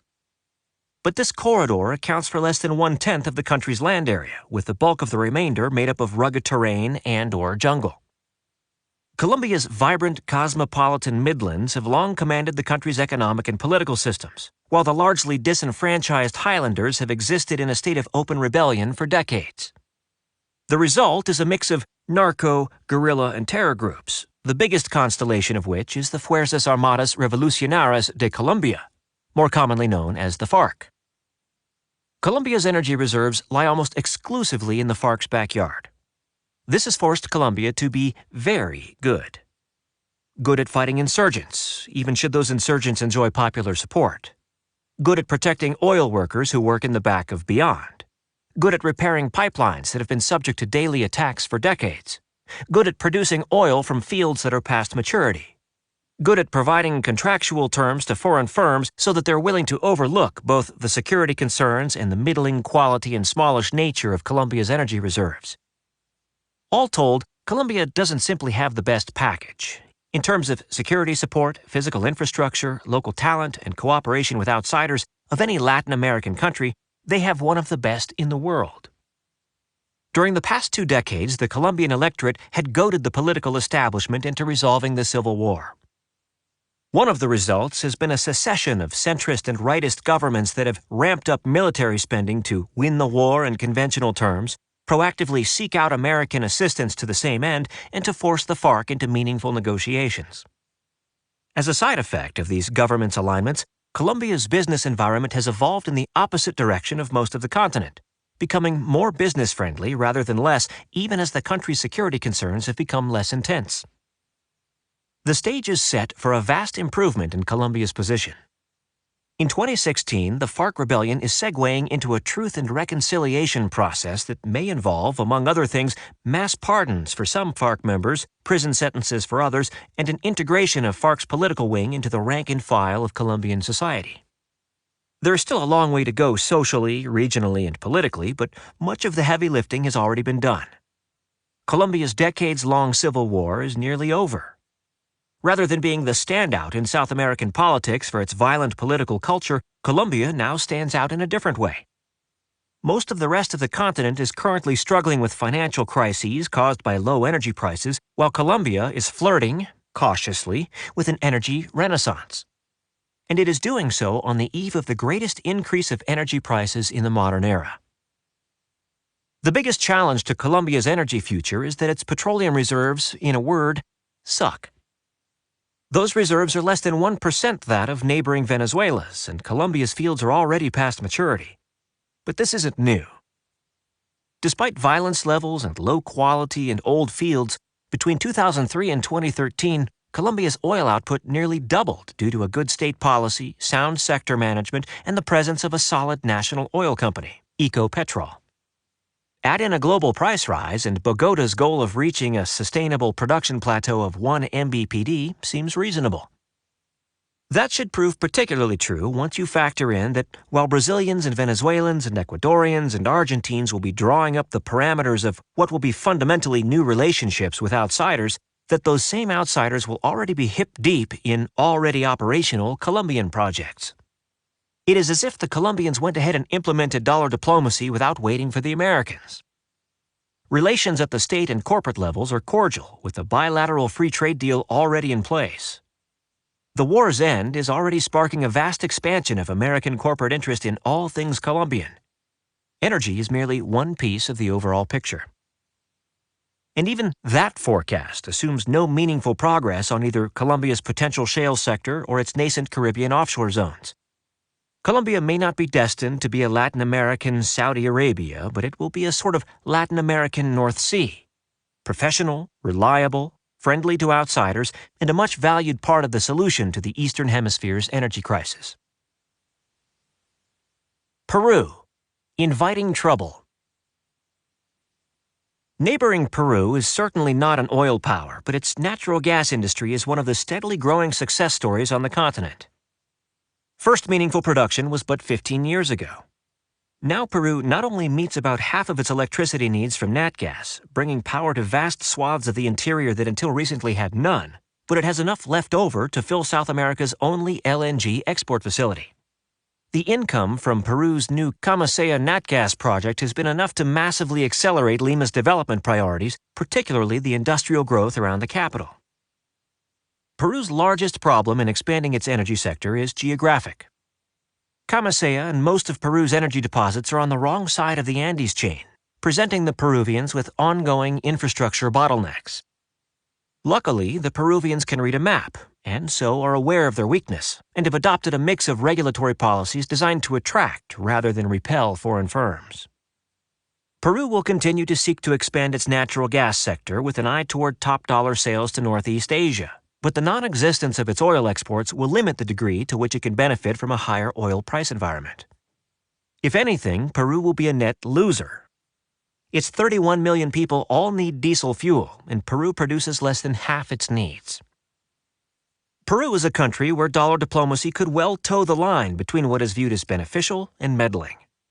Peru's ultimate developmental and energy challenge is that the country is evenly split between the Spanish descendants on the rich coast who benefit from cooperation with the Americans and the natives of the highlands who just happen to control the natural gas fields, who do not. High global oil prices will only exacerbate social tensions as the costs of subsidies skyrocket, but that is nothing compared to what happens when Lima invites American money, security capacity, and diplomatic heft to meddle with Peru's upland communities. Ecuador. And stay out. The challenge for dollar diplomacy in Ecuador will be more visceral. Ecuador has the third largest oil reserves in South America, more than triple that of Colombia, but its energy sector has struggled to produce half of Colombia's total output. The discrepancy is largely due to the government's anti-American attitude. In recent years, Quito has forced out American operators in favor of Chinese firms as a way of de-Yankifying. The Chinese have used financing terms to depress the price they pay Ecuadorians, and in a bit of rich irony, the Chinese don't even take delivery. They ship Ecuador's crude to the U.S. West Coast and pocket the difference. Based on the conditions of the day, Quito's ideological purity not only costs it $2 to $10 a barrel in real-time income, but it has transferred operational control of its production and transport infrastructure to less capable firms that cannot even maintain current output. Add in the increasingly dilapidated status of Ecuador's oil transport infrastructure, and Ecuador is in essence locked into a relationship with a loan shark. The Ecuadorian population is majority of mixed European indigenous descent, a demographic largely harnessed by the standing government. Higher oil prices would simply mean that Quito would find itself forced to spend its newfound oil income on ever more expensive energy subsidies. Or that's what it looks like without dollar diplomacy. Americans find the wasted potential of Ecuador, in everything from oil to bananas, borderline offensive. And as American companies find themselves with more and more powerful tools, expect them to inject their interests directly into the heart of the Ecuadorian political system. Ecuador will be an example of how intervention can trigger growth and chaos at the same time. In years past, mild American intervention has meant a series of coups and counter-coups, with Ecuadorian presidents often remaining in office for less than a year. Expect such instability to accelerate as a bitter Ecuador finds itself on the receiving end of American power, while its more pliable neighbors experience the more positive impacts of American intervention. The Caribbean and Central America. Forced transition, forced integration. The Central American states and Cuba are utterly reliant upon energy imports. For the past decade, many have obtained those imports from Venezuela's Petro-Caribe program, a program Chavez implemented with an eye toward undermining American influence throughout the region. To a certain degree, Petro-Caribe has delivered as advertised. Several countries in Central America signed on, but at a mammoth cost. Some 240 kbpd a day of Venezuelan oil and refined products exports are sold at below market values, with much of the sticker price deferred with low to no interest loans.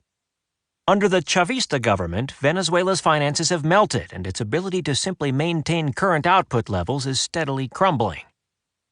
Any change in government in Caracas would almost certainly mean the end of Petro-Caribe, leaving all of Central America and the Caribbean in a lurch as the silly financing ends and regional import prices more than double.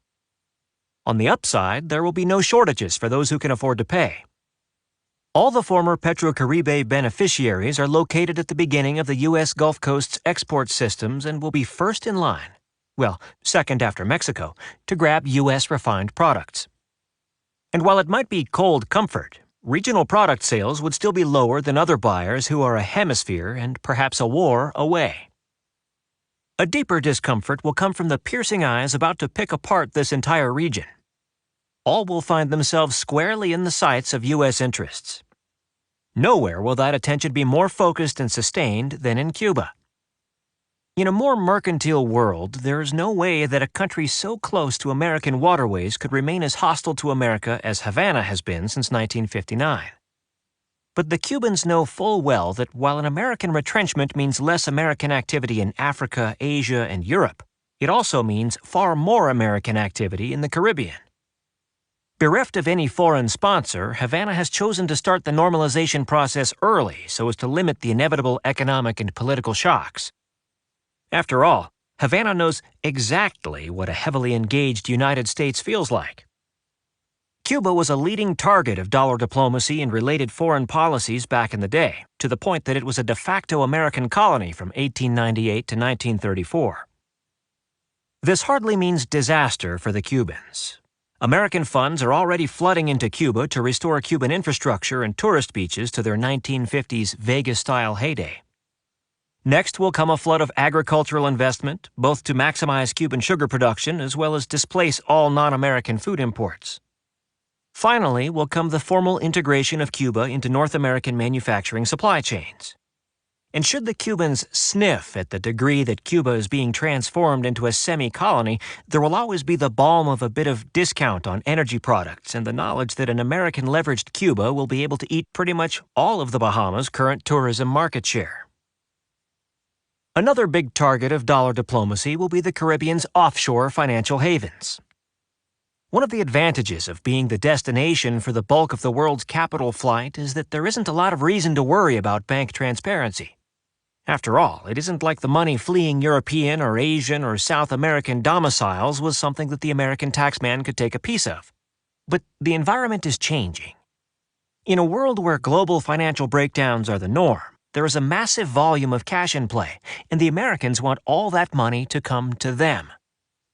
U.S. government pressure, backed by Wall Street, will work to close each and every offshore financial center, with the most fervent efforts reserved for those closest to home. Whether Panama, the British Virgin Islands, or the Caymans, the days of offshore financial centers on America's doorstep are nearly over. Such intense American attention isn't all bad for the locals.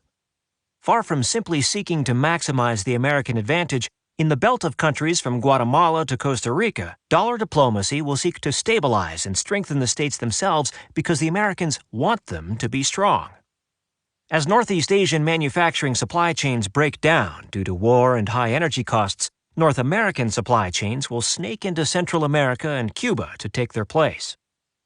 Relatively cheaper energy will help maintain social stability, while improved manufacturing possibilities will bolster incomes and government revenues, all of which will help the Central American states better stand up to drug smugglers. And none of it is coming from a standing start. Courtesy of CAFTA, almost all the region already has a trade deal with the United States. Cuba is sure to join in fairly short order. The not-so-absent superpower. The question isn't, are the Americans coming? Tourists, aid workers, small businesses, and corporate warriors all are coming to Latin America. The real question for Latin America is, can we handle what is about to happen? Much of the anti-gringo sentiment throughout Latin America exists as a consequence of previous periods of the Americans treating the region like their personal playground.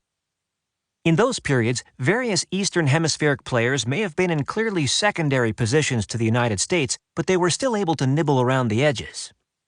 The French and British played where they could throughout the Western Hemisphere right up to World War II. The Soviets' largest KGB station was in Mexico City. The Spanish never truly divorced themselves from the events of their former colonies, enabling a 20th century pseudo-neo-imperial renaissance called the Reconquista. More recently, the Chinese have come in with boatloads of cash and simply tried to buy everything. The Americans were clearly head and shoulders above all others, but the Latin Americas could at least partially play the various foreign powers against one another. That's not how it will look this time around. This time, the Americans' technological, economic, and financial advantage vis-à-vis Latin America is far larger than it ever has been. This time, the various Eastern Hemispheric powers, for the most part, even lack the capacity to attempt to play at the Latin American table. Not only can no Eastern Hemispheric power reliably reach Latin America without the United States' express consent, all will have far more pressing matters closer to home. And this time, the Latin Americans' best bet for leveraging the Eastern Hemisphere's problems to their own benefit follows an uncomfortably clear path: partnership with the United States. Here, and nearly alone here, the global superpower will most certainly not be absent.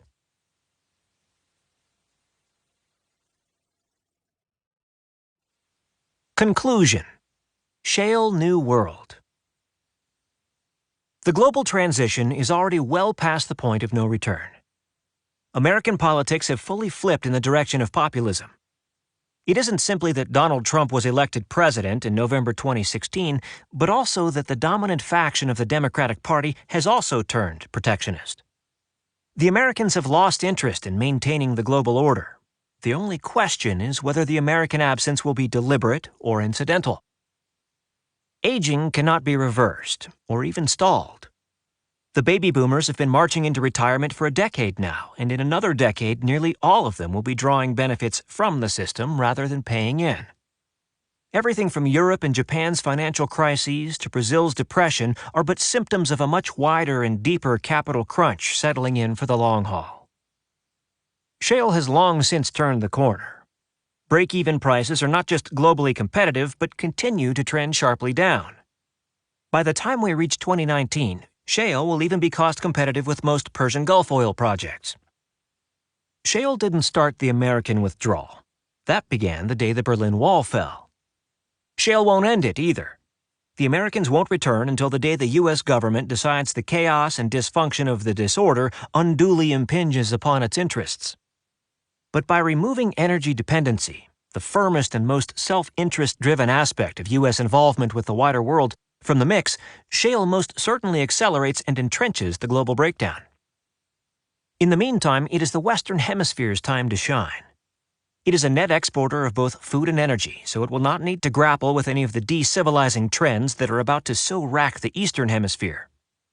It will barely even bear witness to any of the world's major or even minor conflicts to come. And nearly alone among the world's regions, it might not even be starved of capital as the global boomer generation moves into retirement. That is all good and true, but it might be beside the point. For what truly sets apart the Western Hemisphere from the rest of the world is the issue of balance. The Eastern Hemisphere is spammed with power centers. The Northern European plain, which is itself home to 5 major powers, Sweden's Skane, the Eurasian steppe, the North China plain, the Ganges basin, England, the Po basin, the Pannonian plain, the Sea of Marmara, Mesopotamia, the Persian highlands, the Fergana valley, the Sichuan basin, the Indus valley, Siam, the Seto Inland Sea, the Lower Nile. It's a big list. Just as important, almost all of them can easily interact, read fight, with one another. The result is millennia of history of the rises and falls of this or that power. No one can possibly establish influence over, much less control of, the entire hemisphere. In contrast, the Western Hemisphere only has a few good locations to grow major powers: the Greater Mississippi Basin, the Columbia Basin of Washington and Oregon, California's Central Valley, the Piedmont of the American Southeast, Canada's Hamilton Peninsula, and the Rio de la Plata zone. Of these, the first is more potent than all the others combined. The first 4 are in the same political authority, and that authority is tightly allied with the 5th.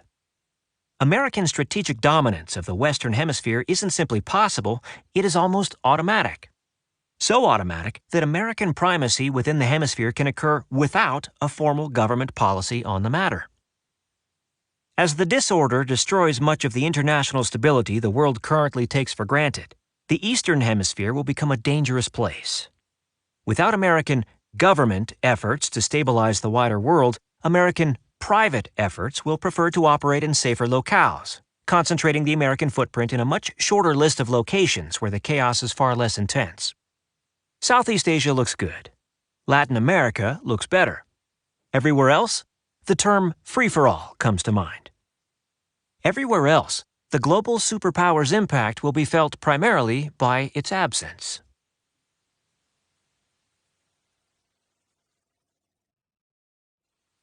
Appendix 1. Shale and the Changing Face of Climate Change. As I'm sure you've noticed in my demographic and energy analysis, much of what I do is data-driven.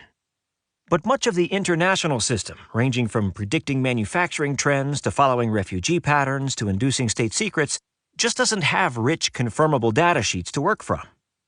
The world can be messy.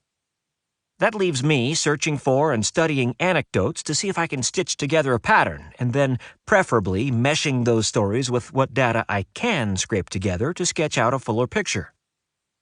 What frustrates me to no end is that on the topic of climate change, there is a lot of light, not just between the anecdotes and data, but within the data itself. In my experience, the light isn't where most people expect it. First, the basics of climate change. Certain gases are better at trapping atmospheric heat than others. The most prevalent of such heat trappers is carbon dioxide, the byproduct of pretty much everything that separates modern society from our pre-industrial past. The heat-trapping process is referred to as the greenhouse effect, and it is a very good thing. Without carbon dioxide and other greenhouse gases, GHGs, Earth would be a giant ice ball. The environmental concern is too many GHGs could prove as problematic as not enough. Jack up global GHG levels and the Earth warms too much, turning arable zones into barrens, shifting wind patterns, generating superstorms, melting the ice caps, and raising sea levels. Now, let's get my personal politics out of the way. Something is most certainly happening with the climate. I'm an avid backpacker, and everyone in that world that I've ever met has a personal story about how the hiking season is getting longer and how snowfields and glaciers are shrinking. My personal stories are from New Zealand and New Mexico, two regions that have nothing in common topographically or climatologically aside from the word new. I also chat with folks from a wide variety of industries and geographies on a regular basis, so I understand from people who are in a position to know that things are shifting at the lower altitudes as well. Flooding-related insurance payouts in Florida were up substantially in 2006 to 2015 despite no significant hurricane activity. Wildfires and beetle activity throughout the American West is up as the region slowly becomes hotter and more arid. Farmers in the Canadian prairie provinces have started growing corn, a crop that loves not just long growing seasons, but also heat and humidity. Those are things available aplenty in my home state of Iowa, where some days the whole place feels like a gigantic corn incubator, but not so much in the high-latitude, short summer lands of Saskatchewan. Every meteorologist I've communed with comments extensively on how weather events are getting kicked up a notch by shifting jet streams. For example, Hurricane Matthew in 2016 didn't just drop more rain on Fayetteville, North Carolina than any other storm, ever, but dropped more rain in a day than the city had received in all but 4 entire months since record-keeping began in the 1800s. Something is clearly changing. Paired with my geopolitical forecasts, my green leanings lead me down a bleak road. As wars spread, as supply chains are disrupted, and as countries find themselves scrambling for the basic inputs of civilized life, nearly all the world's regions will face absolute energy scarcity. The disorder will leave the governments of more than 2/3 of the world's population with a stark choice. Burn coal, which, unlike oil or nat gas, is a local fuel source almost everywhere in the world, for electricity and swallow the emissions, or go without electricity altogether and risk decivilizing. That's problem number 1. Problem number 2 is that we still don't have a good grip on precisely how this climate change thing works. The issue is that the best available data don't always line up with the anecdotals. Take a peek at the first chart. Published measurements of climate sensitivity to CO2 doubling. The vertical axis denotes the best estimate global temperature increase from a doubling of the carbon dioxide concentration in the atmosphere. The scientific consensus is that we'll reach that point around 2060. The horizontal axis belts out the scientific studies over time that have studied climate change. Each dot on the graphic, therefore, is the best guesstimate charted out by the year the study was published. As the science of climate change has sharpened, forecasters have reduced their estimates for overall temperature increases. The point isn't that this shaded bar is going to reach statistical irrelevance, but instead that our understanding of what makes the climate tick isn't progressing in a straight line. Even the Intergovernmental Panel on Climate Change, the institution that coordinates global action on global policy and managed the negotiation of the 2015 Paris Climate Accords, puts the global average sea level increase at but 3.2 millimeters per year. If that proves correct, global sea levels in 2100 will be 1 foot higher than they are today. Statistically significant? Yes, but not exactly apocalyptic. And damnably hard to square with increased Miami flooding that has already happened. I tend to visually squirm when queried on any topic where politics invokes passions, and climate change is no exception. I like to explain, not argue. For both climate change believers and deniers, climate change has taken on an almost zealous fervor and me taking the stance of analysis still pending earns me few friends. Climate believers think I'm a climate denier. Climate deniers think I'm at best a climate skeptic. I don't think I am either. I'm climate confused. I think it is obvious that things are shifting, and the biggest variable that has changed in the past couple centuries is the human presence, so we're probably what's responsible. But that's not the same thing as saying that the data we have access to right now gives us the full picture as to what the pace or consequences of climate change are, or what is required to head off the supposed consequences. Even the most enthusiastic climate warrior scientists freely admit that we have at best an incomplete understanding about how the biosphere moves, stores, and releases carbon. And on the other side, it is devilishly hard to convince someone who is responsible for the pillars of civilization, such as electricity producers, that they should abandon tried and true fossil fuel-burning power systems for alternative energy systems that they know from experience are neither as reliable nor affordable. The details matter hugely, and our understanding just isn't to the point where we have those details. So where does that leave us? As my friends in manufacturing, utilities, agriculture, finance, and economic planning tell me, the key to dealing with incomplete understanding is risk mitigation. If carbon emissions are indeed going to shift things around in ways either mysterious or known, if there's more than a negligible chance that the end result could be negative, then taking some preventative steps makes good economic and moral sense. But there's no need to limit the analysis to the purely environmental. Even if shale helps North America divorce itself from the world's mounting troubles, shale isn't going to provide us with petroleum until the end of time. It's still a finite resource. There's a national security element to green energy. And even if shale is indeed forever and this whole climate change thing is nonsense, diversifying energy inputs is a risk mitigation technique all on its own.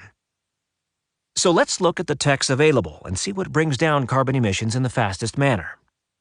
Once we've figured that out, we can think about whether that's the path we actually want to take. The black and white of green energy. Which brings us to problem number 3. Available green techs just don't cut it. There's a profound mismatch between demand patterns for energy and what, when, and how much green systems can produce. It all comes down to the balance among the concepts of supply, demand, energy density, and reliability. The vast majority of mankind's carbon emissions come from two sources: oil-derived liquid transport fuels and the burning of fossil fuels for electricity production. This is how humanity has done things for good reason. These fuels are not simply relatively easy to source and reliable, but also anyone using them can choose when to use them because they are eminently easy to manipulate. Production efforts can be ramped up and down as necessary. Above all, storage is simple. Gasoline, diesel, and propane can be kept almost indefinitely in a tank. Coal can literally be left in a pile on the ground. That's not the case for green tech. A heavy list of factors limit its application. Latitude. Any zones north of about 42 degrees north latitude, just above Chicago, or south of 42 degrees south latitude have too much seasonal variation to enable solar to generate appreciable power half the year. Solar can be brilliant in Phoenix or Santiago, but it is idiotic in Stockholm or Toronto. Climate. Africa's Gulf of Guinea region or southern China seem to have good solar potential. They're nowhere near 42 degrees north until you realize that the region's often rampant humidity creates a persistent solar impinging haze and clouds, landing them with some of the world's lowest solar radiation ratings. Intermittency. Even in places with good solar potential, clouds, mist, dust, and such often impair power generation on a minute-by-minute basis. Each time local generation proves insufficient, power surges and brownouts ripple across the electricity distribution system as some areas get too much power and others not enough. Modifying the U.S. grid so it can handle the ebb and flow of a high green tech-powered system would run a cool $750 billion. And that assumes there's enough power coming in from somewhere. In the case of larger-scale disruption, say an entire city being under cloud cover, another, more traditional source of power generation needs to be tapped to keep electricity flowing. And of course, all throughout the history of humanity, the sun has never once shone at night. so you'll be needing that backup for half the day on average, even if everything else is perfect. Supply and demand mismatch. Peak daily demand for electricity is between 4 p.m. and 9 p.m., but peak solar supply lies between 10 a.m. and 2 p.m. The lack of matchup means that even if nameplate solar generating capacity could handle all demand, the inability to generate power when it is needed forces utilities to operate carbon-burning power generation anyway. Since a coal plant takes 24 or more hours to ramp up or down, even large-scale green tech build-outs translate into only negligible reductions in net GHG emissions. Strategic competition. The best places for solar on the planet are in the Saharan and Arabian deserts and the Persian highlands. The best place for wind is Siberia, all areas where petroleum is king. Density. Solar panels take up a great deal of space, particularly if they're not near the equator and must be slanted and separated to capture angled sunlight. Generating 150 megawatts of power from a natural gas-burning facility in the Phoenix area only takes 17 acres of land. Once you take into effect things like panel spacing and angle, getting the same draw from solar would require almost 5,000, and that in the U.S. city with the highest solar potential. Transmission. There certainly are places where the wind is more reliable. Western Iowa, the North Sea, western Texas come to mind. Or where solar radiation is reliably high, the American High Plains, Tibet, and the Australian outback. But this is not the norm. Only 10 to 20% of the Earth's surface is ideal for either wind or solar power. Deepening the problem is that most of such areas have shockingly low population densities. Transmitting such green power to cities typically requires so much more infrastructure and related maintenance that transmission costs are triple more traditional carbon-based fuels. Germany is the poster child for the limitations of a fast-paced build-out with today's less-than-stellar green techs.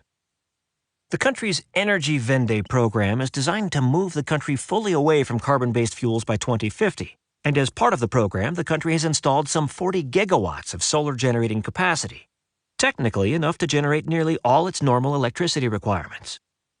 However, between Germany's high latitude and persistent cloud cover, the sun rarely shines. All those panels generate but 6% of the country's electricity. For public concern reasons, the country is shutting down its nuclear power program, and for geopolitical reasons, the country is sidelining its nat gas-burning power plants. That only leaves wind, which, limited by siting concerns, is pretty much maxed out already, and coal. Since solar broadly doesn't function in Germany, coal and lignite, a sort of wet, low-quality, locally produced coal that has the highest carbon footprint of any fuel source, now generate 42% of the country's electricity needs. And since it takes so long to ramp up or down a coal or lignite-burning power plant, those plants keep burning even on the rare days the sun lights up Germany's omnipresent solar panels. The result? Germany's commitment to solar power has barely nudged the country's carbon emissions. In fact, if not for the 2007 to 2009 recession, the Energiewende would have made those emissions rise. No wonder that fossil fuels are so strongly represented in global energy patterns. Of all the energy of all forms that humans use, fully 86% of it is not green. Solar makes up but 0.4% of the global primary energy total. At least some of these problems could be mitigated with the large-scale application of battery technology. If you can store green tech-generated electricity, especially if you can store it close to demand points, then the timing of when the sun shines is somewhat less important. Reliable, energy-dense battery systems also raise the tantalizing possibility of use in cars and trucks, digging into carbon-heavy transport fuels demand. Unfortunately, today's batteries suffer their own problems. The dominant battery system of the day is based upon lithium, product whose ore is very metal-poor, and so its extraction requires massive open pits and/or strip mines, along with massively land, power, and water-intensive processing facilities. Build-outs of such facilities are in progress, but few people understand the required scale. The batteries required to just get 3 hours of grid storage in the United States, an achievement that would be one part of the process of reducing total U.S. emissions by about 10%, would take all the world's current lithium production for nearly 10 years. If you like batteries, you have to love mining. The energy density issue keeps raising its head. Charging up an electric car to full with a standard 240-volt power outlet is a 10-hour exercise. Even a Tesla supercharger takes over an hour. Worse yet, the energy density issue stacks with itself. A 5-kilowatt residential solar system, about the maximum that can be fitted onto a current suburban home, would require 16 hours of full noon brightness sunlight to charge up a standard electric vehicle, EV. And in the several days it takes to charge your car, you're not getting any power for anything else, like your house. There's also the damnably inconvenient truth that batteries are in essence deliberately stalled chemical reactions, and chemical reactions proceed more slowly in the cold. The effective storage capacity of a battery at temperatures below freezing is less than half that of a battery at room temperature. That fancy Tesla only goes half as far in a northern winter. These are known problems to the green tech industry, and the smart money is on trying to solve them. But that doesn't mean it is easy or that we have a clear path from here to there. An example. In late 2016, Korean megafirm Samsung released a new smartphone product, the Note 7, boasting a significantly better lithium battery that promised greater energy density. Within a few weeks, so many Note 7s had caught fire, or exploded, that the American FAA flatly prohibited even having the Note 7 on passenger jets. At present, we don't know what the battery medium that lets us take full advantage of green tech will be. We just know that it won't be lithium. Abandon all hope? Still committed to reducing GHGs? I am. While we're waiting for wind and solar to become more applicable and for batteries to move into whatever will exist beyond lithium, the trick is to clean up the fuel input mix to something that is less carbon intensive.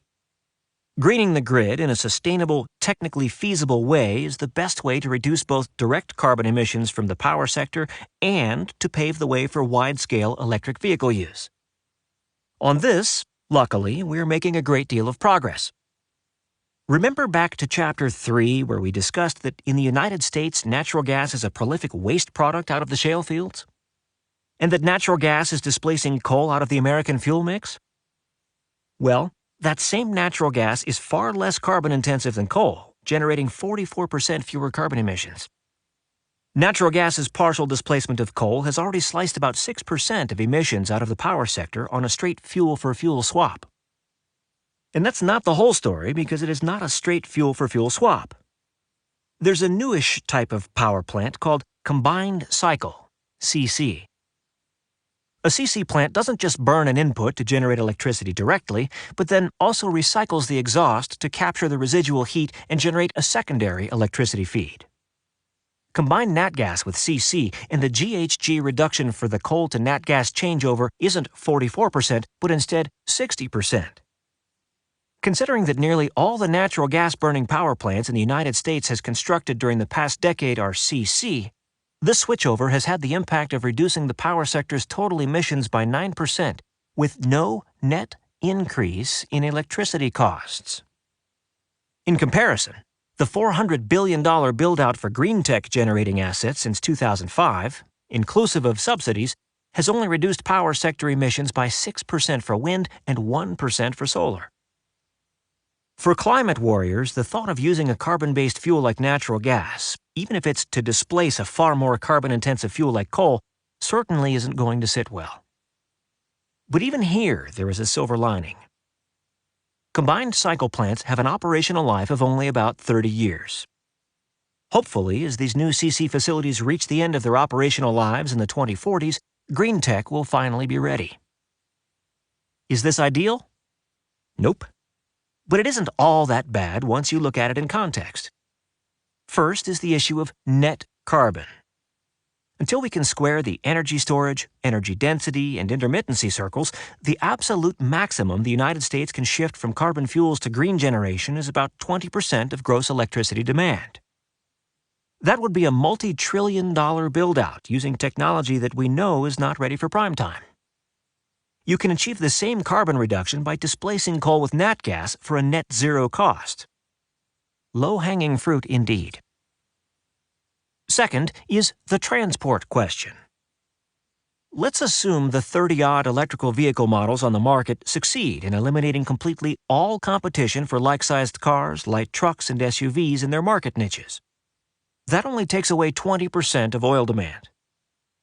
Another fifth of oil demand comes from larger SUVs and trucks. Another 20% is credited to heavier transport modes: semis, construction and farming equipment, boats, planes, trains. In everything except that first light truck, small SUV, small passenger vehicle category, there are no electric vehicle models available. It is not simply an issue of electricity storage, but of power needs. Current electric vehicles simply lack the power to push, pull, or otherwise motivate larger vehicles for long periods of time. A container ship that must go into port to recharge every day is a container ship that no one will ever buy. Batteries simply cannot provide the continual torque required at a weight-duration ratio that still enables the mode of transport to be, well, transportable.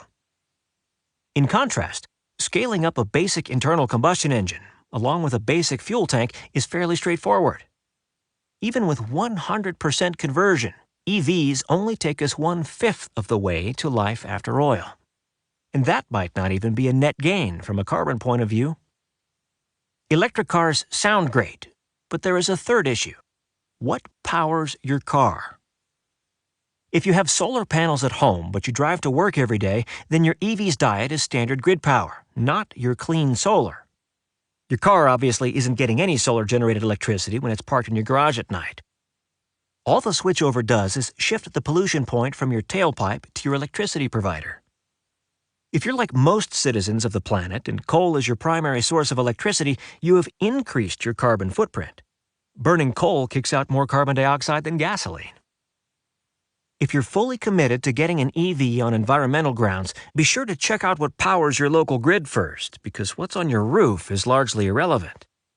Swapping coal out for shale gas to power the grid in league with EVs not only reduces demand for oil, it would also reduce carbon emissions by another 20%. Those of you who like math probably noticed that in this discussion of the oil markets, I've only mentioned 3 slices of 20% each. What's the last 40% of oil demand? It's the fourth way that shale helps: chemicals. All that waste shale nat gas is displacing oil from chemicals manufacture. It has no net impact upon emissions since the end products are chemically identical, but it certainly winnows out the need for oil in the first place, perhaps to the point of reducing oil demand by as much as a complete EV switchover. And we can do that now with current technology. Finally, there is simple geography. Take a look at a world map. Notice the physical location of the United States relative to the other major advanced countries that have $1 trillion or so to spend on green tech. The United States is the first world power closest to the equator, which grants it the most solar potential by far. Whenever humanity does figure out a way to make solar and batteries work, whenever we do have the possibility of moving beyond shale, that transformation will happen in the United States first. If the goal is meaningful carbon reductions over a decade-long timescale, then the answer in most places is not solar or wind or electric vehicles, but instead the combination of natural gas displacing coal and efficiency gains from things like LEDs and front-loading washers and smart thermostats and hybrid automobiles. It doesn't have to be sexy to be effective. Let it blow. At a glance, wind faces many of the same challenges as solar. Transmission can be a beast of a cost, and the wind doesn't always blow, so wind power must be paired with fossil fuel power. Unless a green tech can generate power 24 hours a day, it is of limited use. And since there are only a handful of good wind channels around the world, the wind's upper limit in most places is but a few % of total electricity generation. Unless you go higher, most of the first generation of wind towers were only a few dozens of feet tall. Current towers are around 260 feet, which puts them in stronger and more stable wind currents. The next generation of towers will be higher yet, 330 to 370 feet. At that height, not only are wind currents so stable that they can provide limited baseload capacity and so enable utilities to actually take carbon-powered systems fully offline, But those wind currents are so omnipresent that all 50 U.S. states could generate significant power from wind, up from only a half dozen states today. There are two obstacles. First, engineering. Any structure that is taller than a football field is long isn't exactly child's play to build, or service. Second, the largest obstacle to wind power development to date are community activists who don't want giant towers ruining the view. The new towers can be seen from over 10 miles away.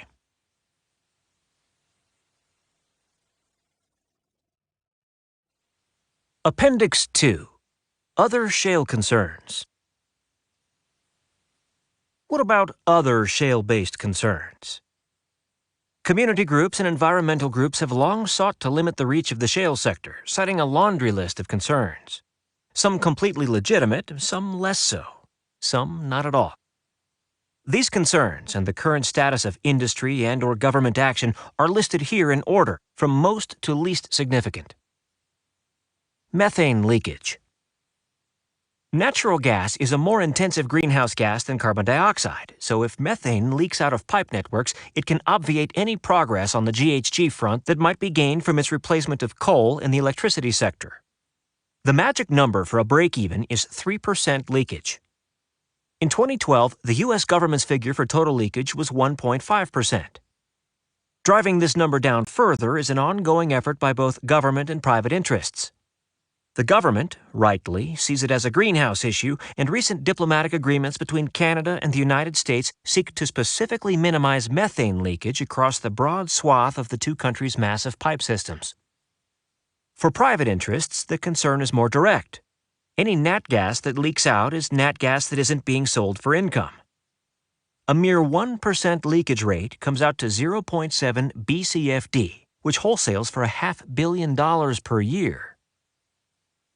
There are two primary means of meaningfully reducing leakage: better well completions to stop leakage at its source, and improved pipeline monitoring to detect leaks in the distribution system. Earthquakes. Every frac job forces liquid into a solid object to break it up. This, by definition, is seismic activity. The informal translation is fracking causes earthquakes. However, the force emanating from fracs is minuscule, rarely being less than the amount of energy released from the swinging of a sledgehammer, and even that occurs on the other side of a mile of solid rock. There have been a grand total of 1 seismic events globally caused by fracking, which occurred in the United Kingdom when some moron fracked a fault line.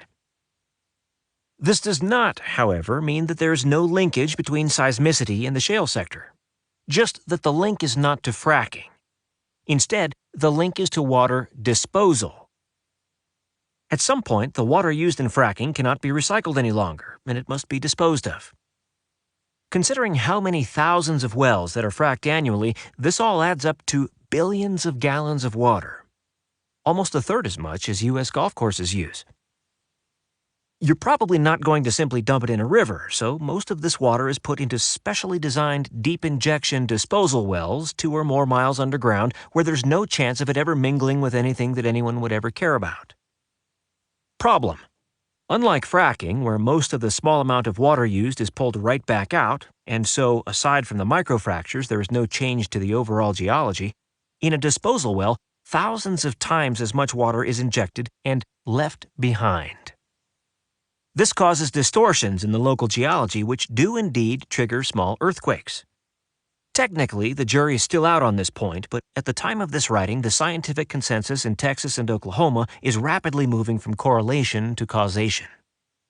This is by far the most significant direct environmental impact the industry has, and why the smart money is figuring out how to use less water, how to avoid frac stages that are not necessary, how to recycle as much water as possible to reduce the volumes that ultimately need to be disposed of, and how to identify geologies for safe disposal where the buckling of that geology will not trigger quakes that can be felt on the surface.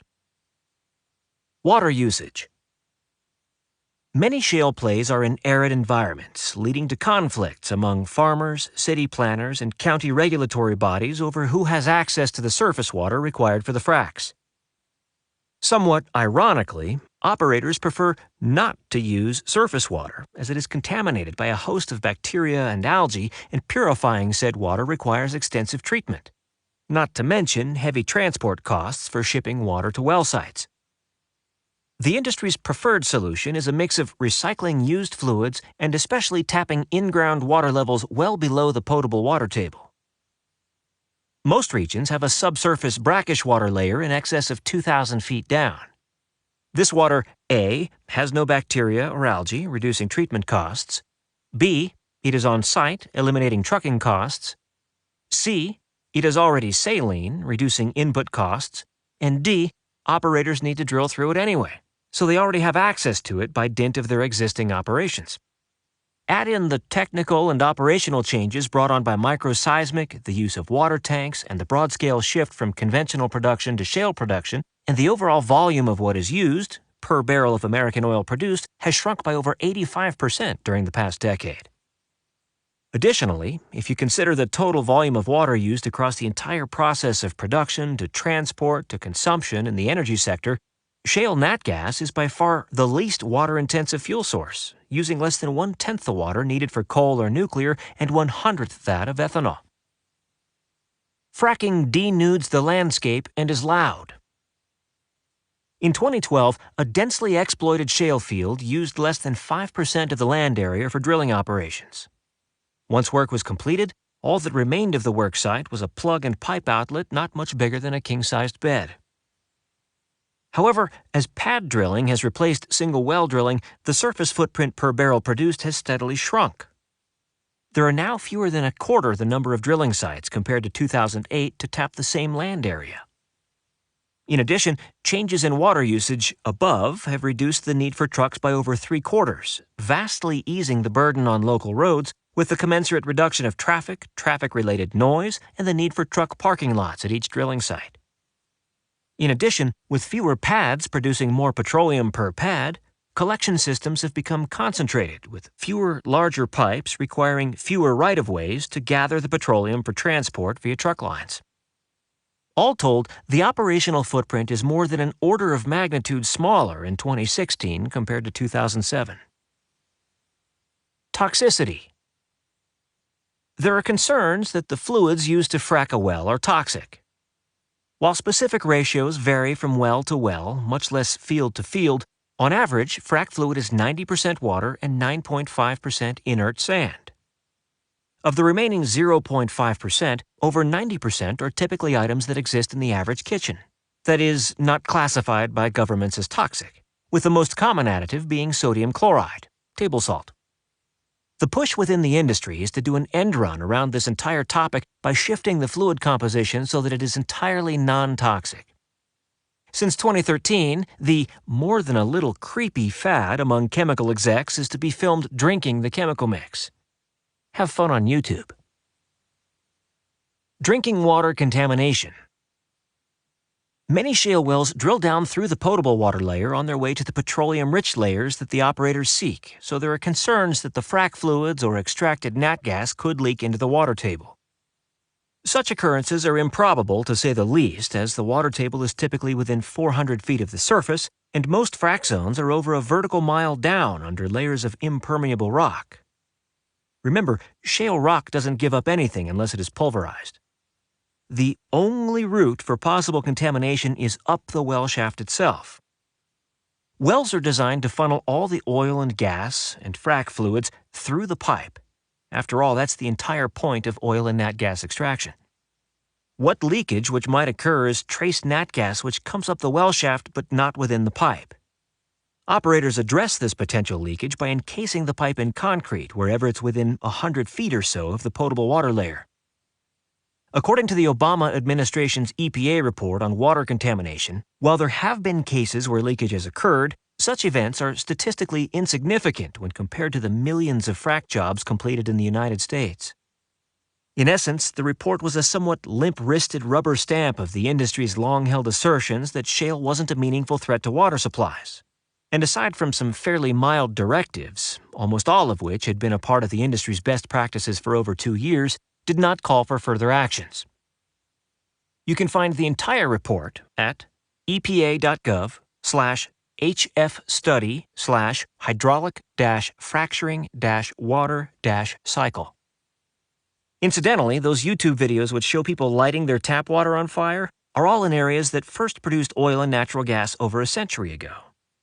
The EPA, backed up by a century of newspaper archives, believes that this methane contamination predates the shale revolution and fracking by decades. If there was going to be a concerted effort from the left to shut down the shale sector, it was going to happen under the Obama administration. Instead, the White House has quietly encouraged natural gas wherever it has been feasible, a boon to shale in all its geographies.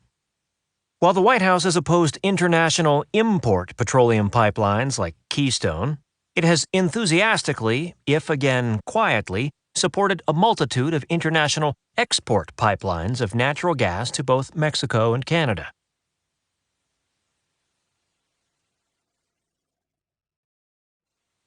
Appendix 3. Oil and natural gas data. A few notes on energy data from the research desk. Unfortunately, there is no single standardized source for all aspects of global energy data. We built the tables in this appendix using data we believe best represent a country's energy sector, but circumstances forced us to do this using multiple sources that don't always agree. We sought to keep the data as consistent as possible, relying particularly heavy on the BP Statistical Review of World Energy 2016 for production, consumption, and reserves, while focusing on the Joint Oil Data Initiative, JODI, a country-level self-report system for much of the trade data. As such, these data points must be considered approximate and demonstrative rather than technically authoritative, part of why we rounded most data points to the nearest 100,000 barrels. Most of our crude oil figures include natural gas liquids, NGLs.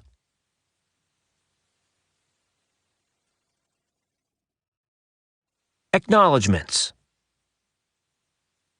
And now for some massive shout-outs. In prosecuting the absent superpower, I've tapped the knowledge and skills of more people than I can count or credit, and any effort to enumerate them undoubtedly will leave out many. That said, there are a spectacular few about whom I would be remiss if I failed to gush. In no particular order. Let's start with the Bureau of Economic Geology at the University of Texas. It is one of the painfully few groups within American academia that studies shale not simply as geological phenomena, but also from a developmental point of view. Chapter 3 would have proven impossible without the Southern Company crew for patiently walking me through the ins and outs of the American electrical system. Huge kudos to anyone who has ever passed through the doors of the U.S. Department of Energy's Energy Information Agency, EIA. EIA has long been the best source of energy-related information on the United States and the wider world, and I have been dependent upon its skills, knowledge, insights, and data for as long as I've been doing this analyst thing. It is made up of far and away the most competent and underloved people in the federal government. Carrie Ladelick was kind enough to help me get started on this project with a down low on the mechanics of shale and the innovations that keep cropping up throughout the industry. Carrie works at Durabar, a specialty metals firm whose products are used throughout a wide swath of American industry, not to mention shale completions. So thank you, Carrie, for sharing your knowledge, and thank you to Durabar for sharing your shale expert with me for a few days. Very little of the energy-related work I do would have been possible without the expertise of David Nicklin and Marlon Downey. Not only did both selflessly share insights from decades of involvement in the American energy complex, but both also shared decades of contacts without the least bit of arm twisting. Wow! The intern crew, Travis Cady, Taylor Land, and Catherine Wallace. All three helped me explore the reach, depth, and breadth of every aspect of the energy markets and so delineate this book's wide-ranging scope. Best of luck tackling your new careers. Everything that is not text in this book is the handiwork of Adam Smith of 713 Creative, who regularly takes untold gajillion bits of information and cheerily and breezily turns them into the graphics you see throughout my work. The cover? That's Adam too. Big thanks to Brienne Diebold Brown for agreeing to reunite with me as my editor after a decade-plus hiatus. We all owe a debt of gratitude to Lori Sloffenhoopt McDaniel for assaulting every misplaced word, erroneous part of speech, and sloppy bit of punctuation that foolishly crept into the final draft. The man who handled Absint's formatting and layout is one Scott J. Doty, and he did so with a speed that can only be described as breathtaking. Last, and most certainly not least, to my crew. Melissa Taylor has been directing the research side of my operation for 2 years now. Not only is her work impeccable, she isn't shy in the slightest in telling me when I'm wrong. Good for the ego? No. Good for everything else? Absolutely. My analytical and logistics chief, Michael Nayebioskui, not only proved instrumental in gaming out the Gulf and Twilight Wars, but also in keeping this entire beast of a project on track. Without Michael, Absinthe would probably have gotten published around 2256.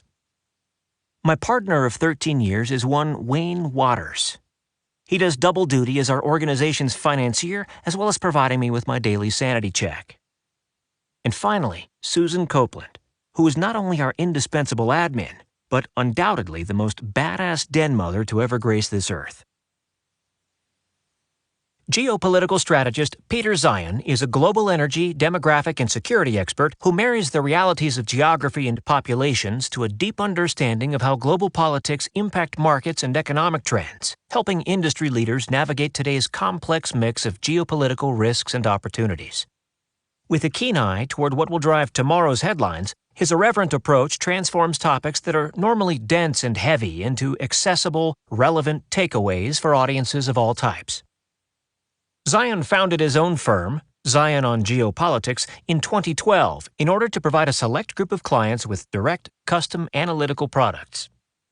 Today, those clients represent a vast array of sectors, including energy majors, financial institutions, business associations, agricultural interests, universities, and the U.S. military. Prior to his independent life, Zeihan put in stints at the U.S. State Department, the D.C. think tank community, and Stratfor, one of the world's premier private intelligence companies, where he served as vice president of analysis. He regularly contributes to a wide array of media, including the New York Times, the Washington Post, Forbes, the Associated Press, Bloomberg News, CNN, CNBC, Fox News, National Public Radio, MarketWatch, and others. His freshman book, The Accidental Superpower, debuted in 2014.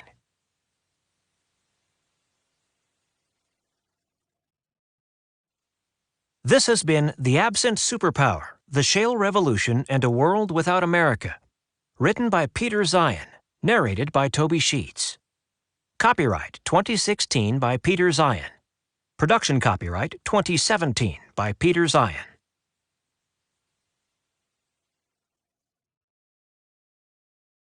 Audible hopes you have enjoyed this program.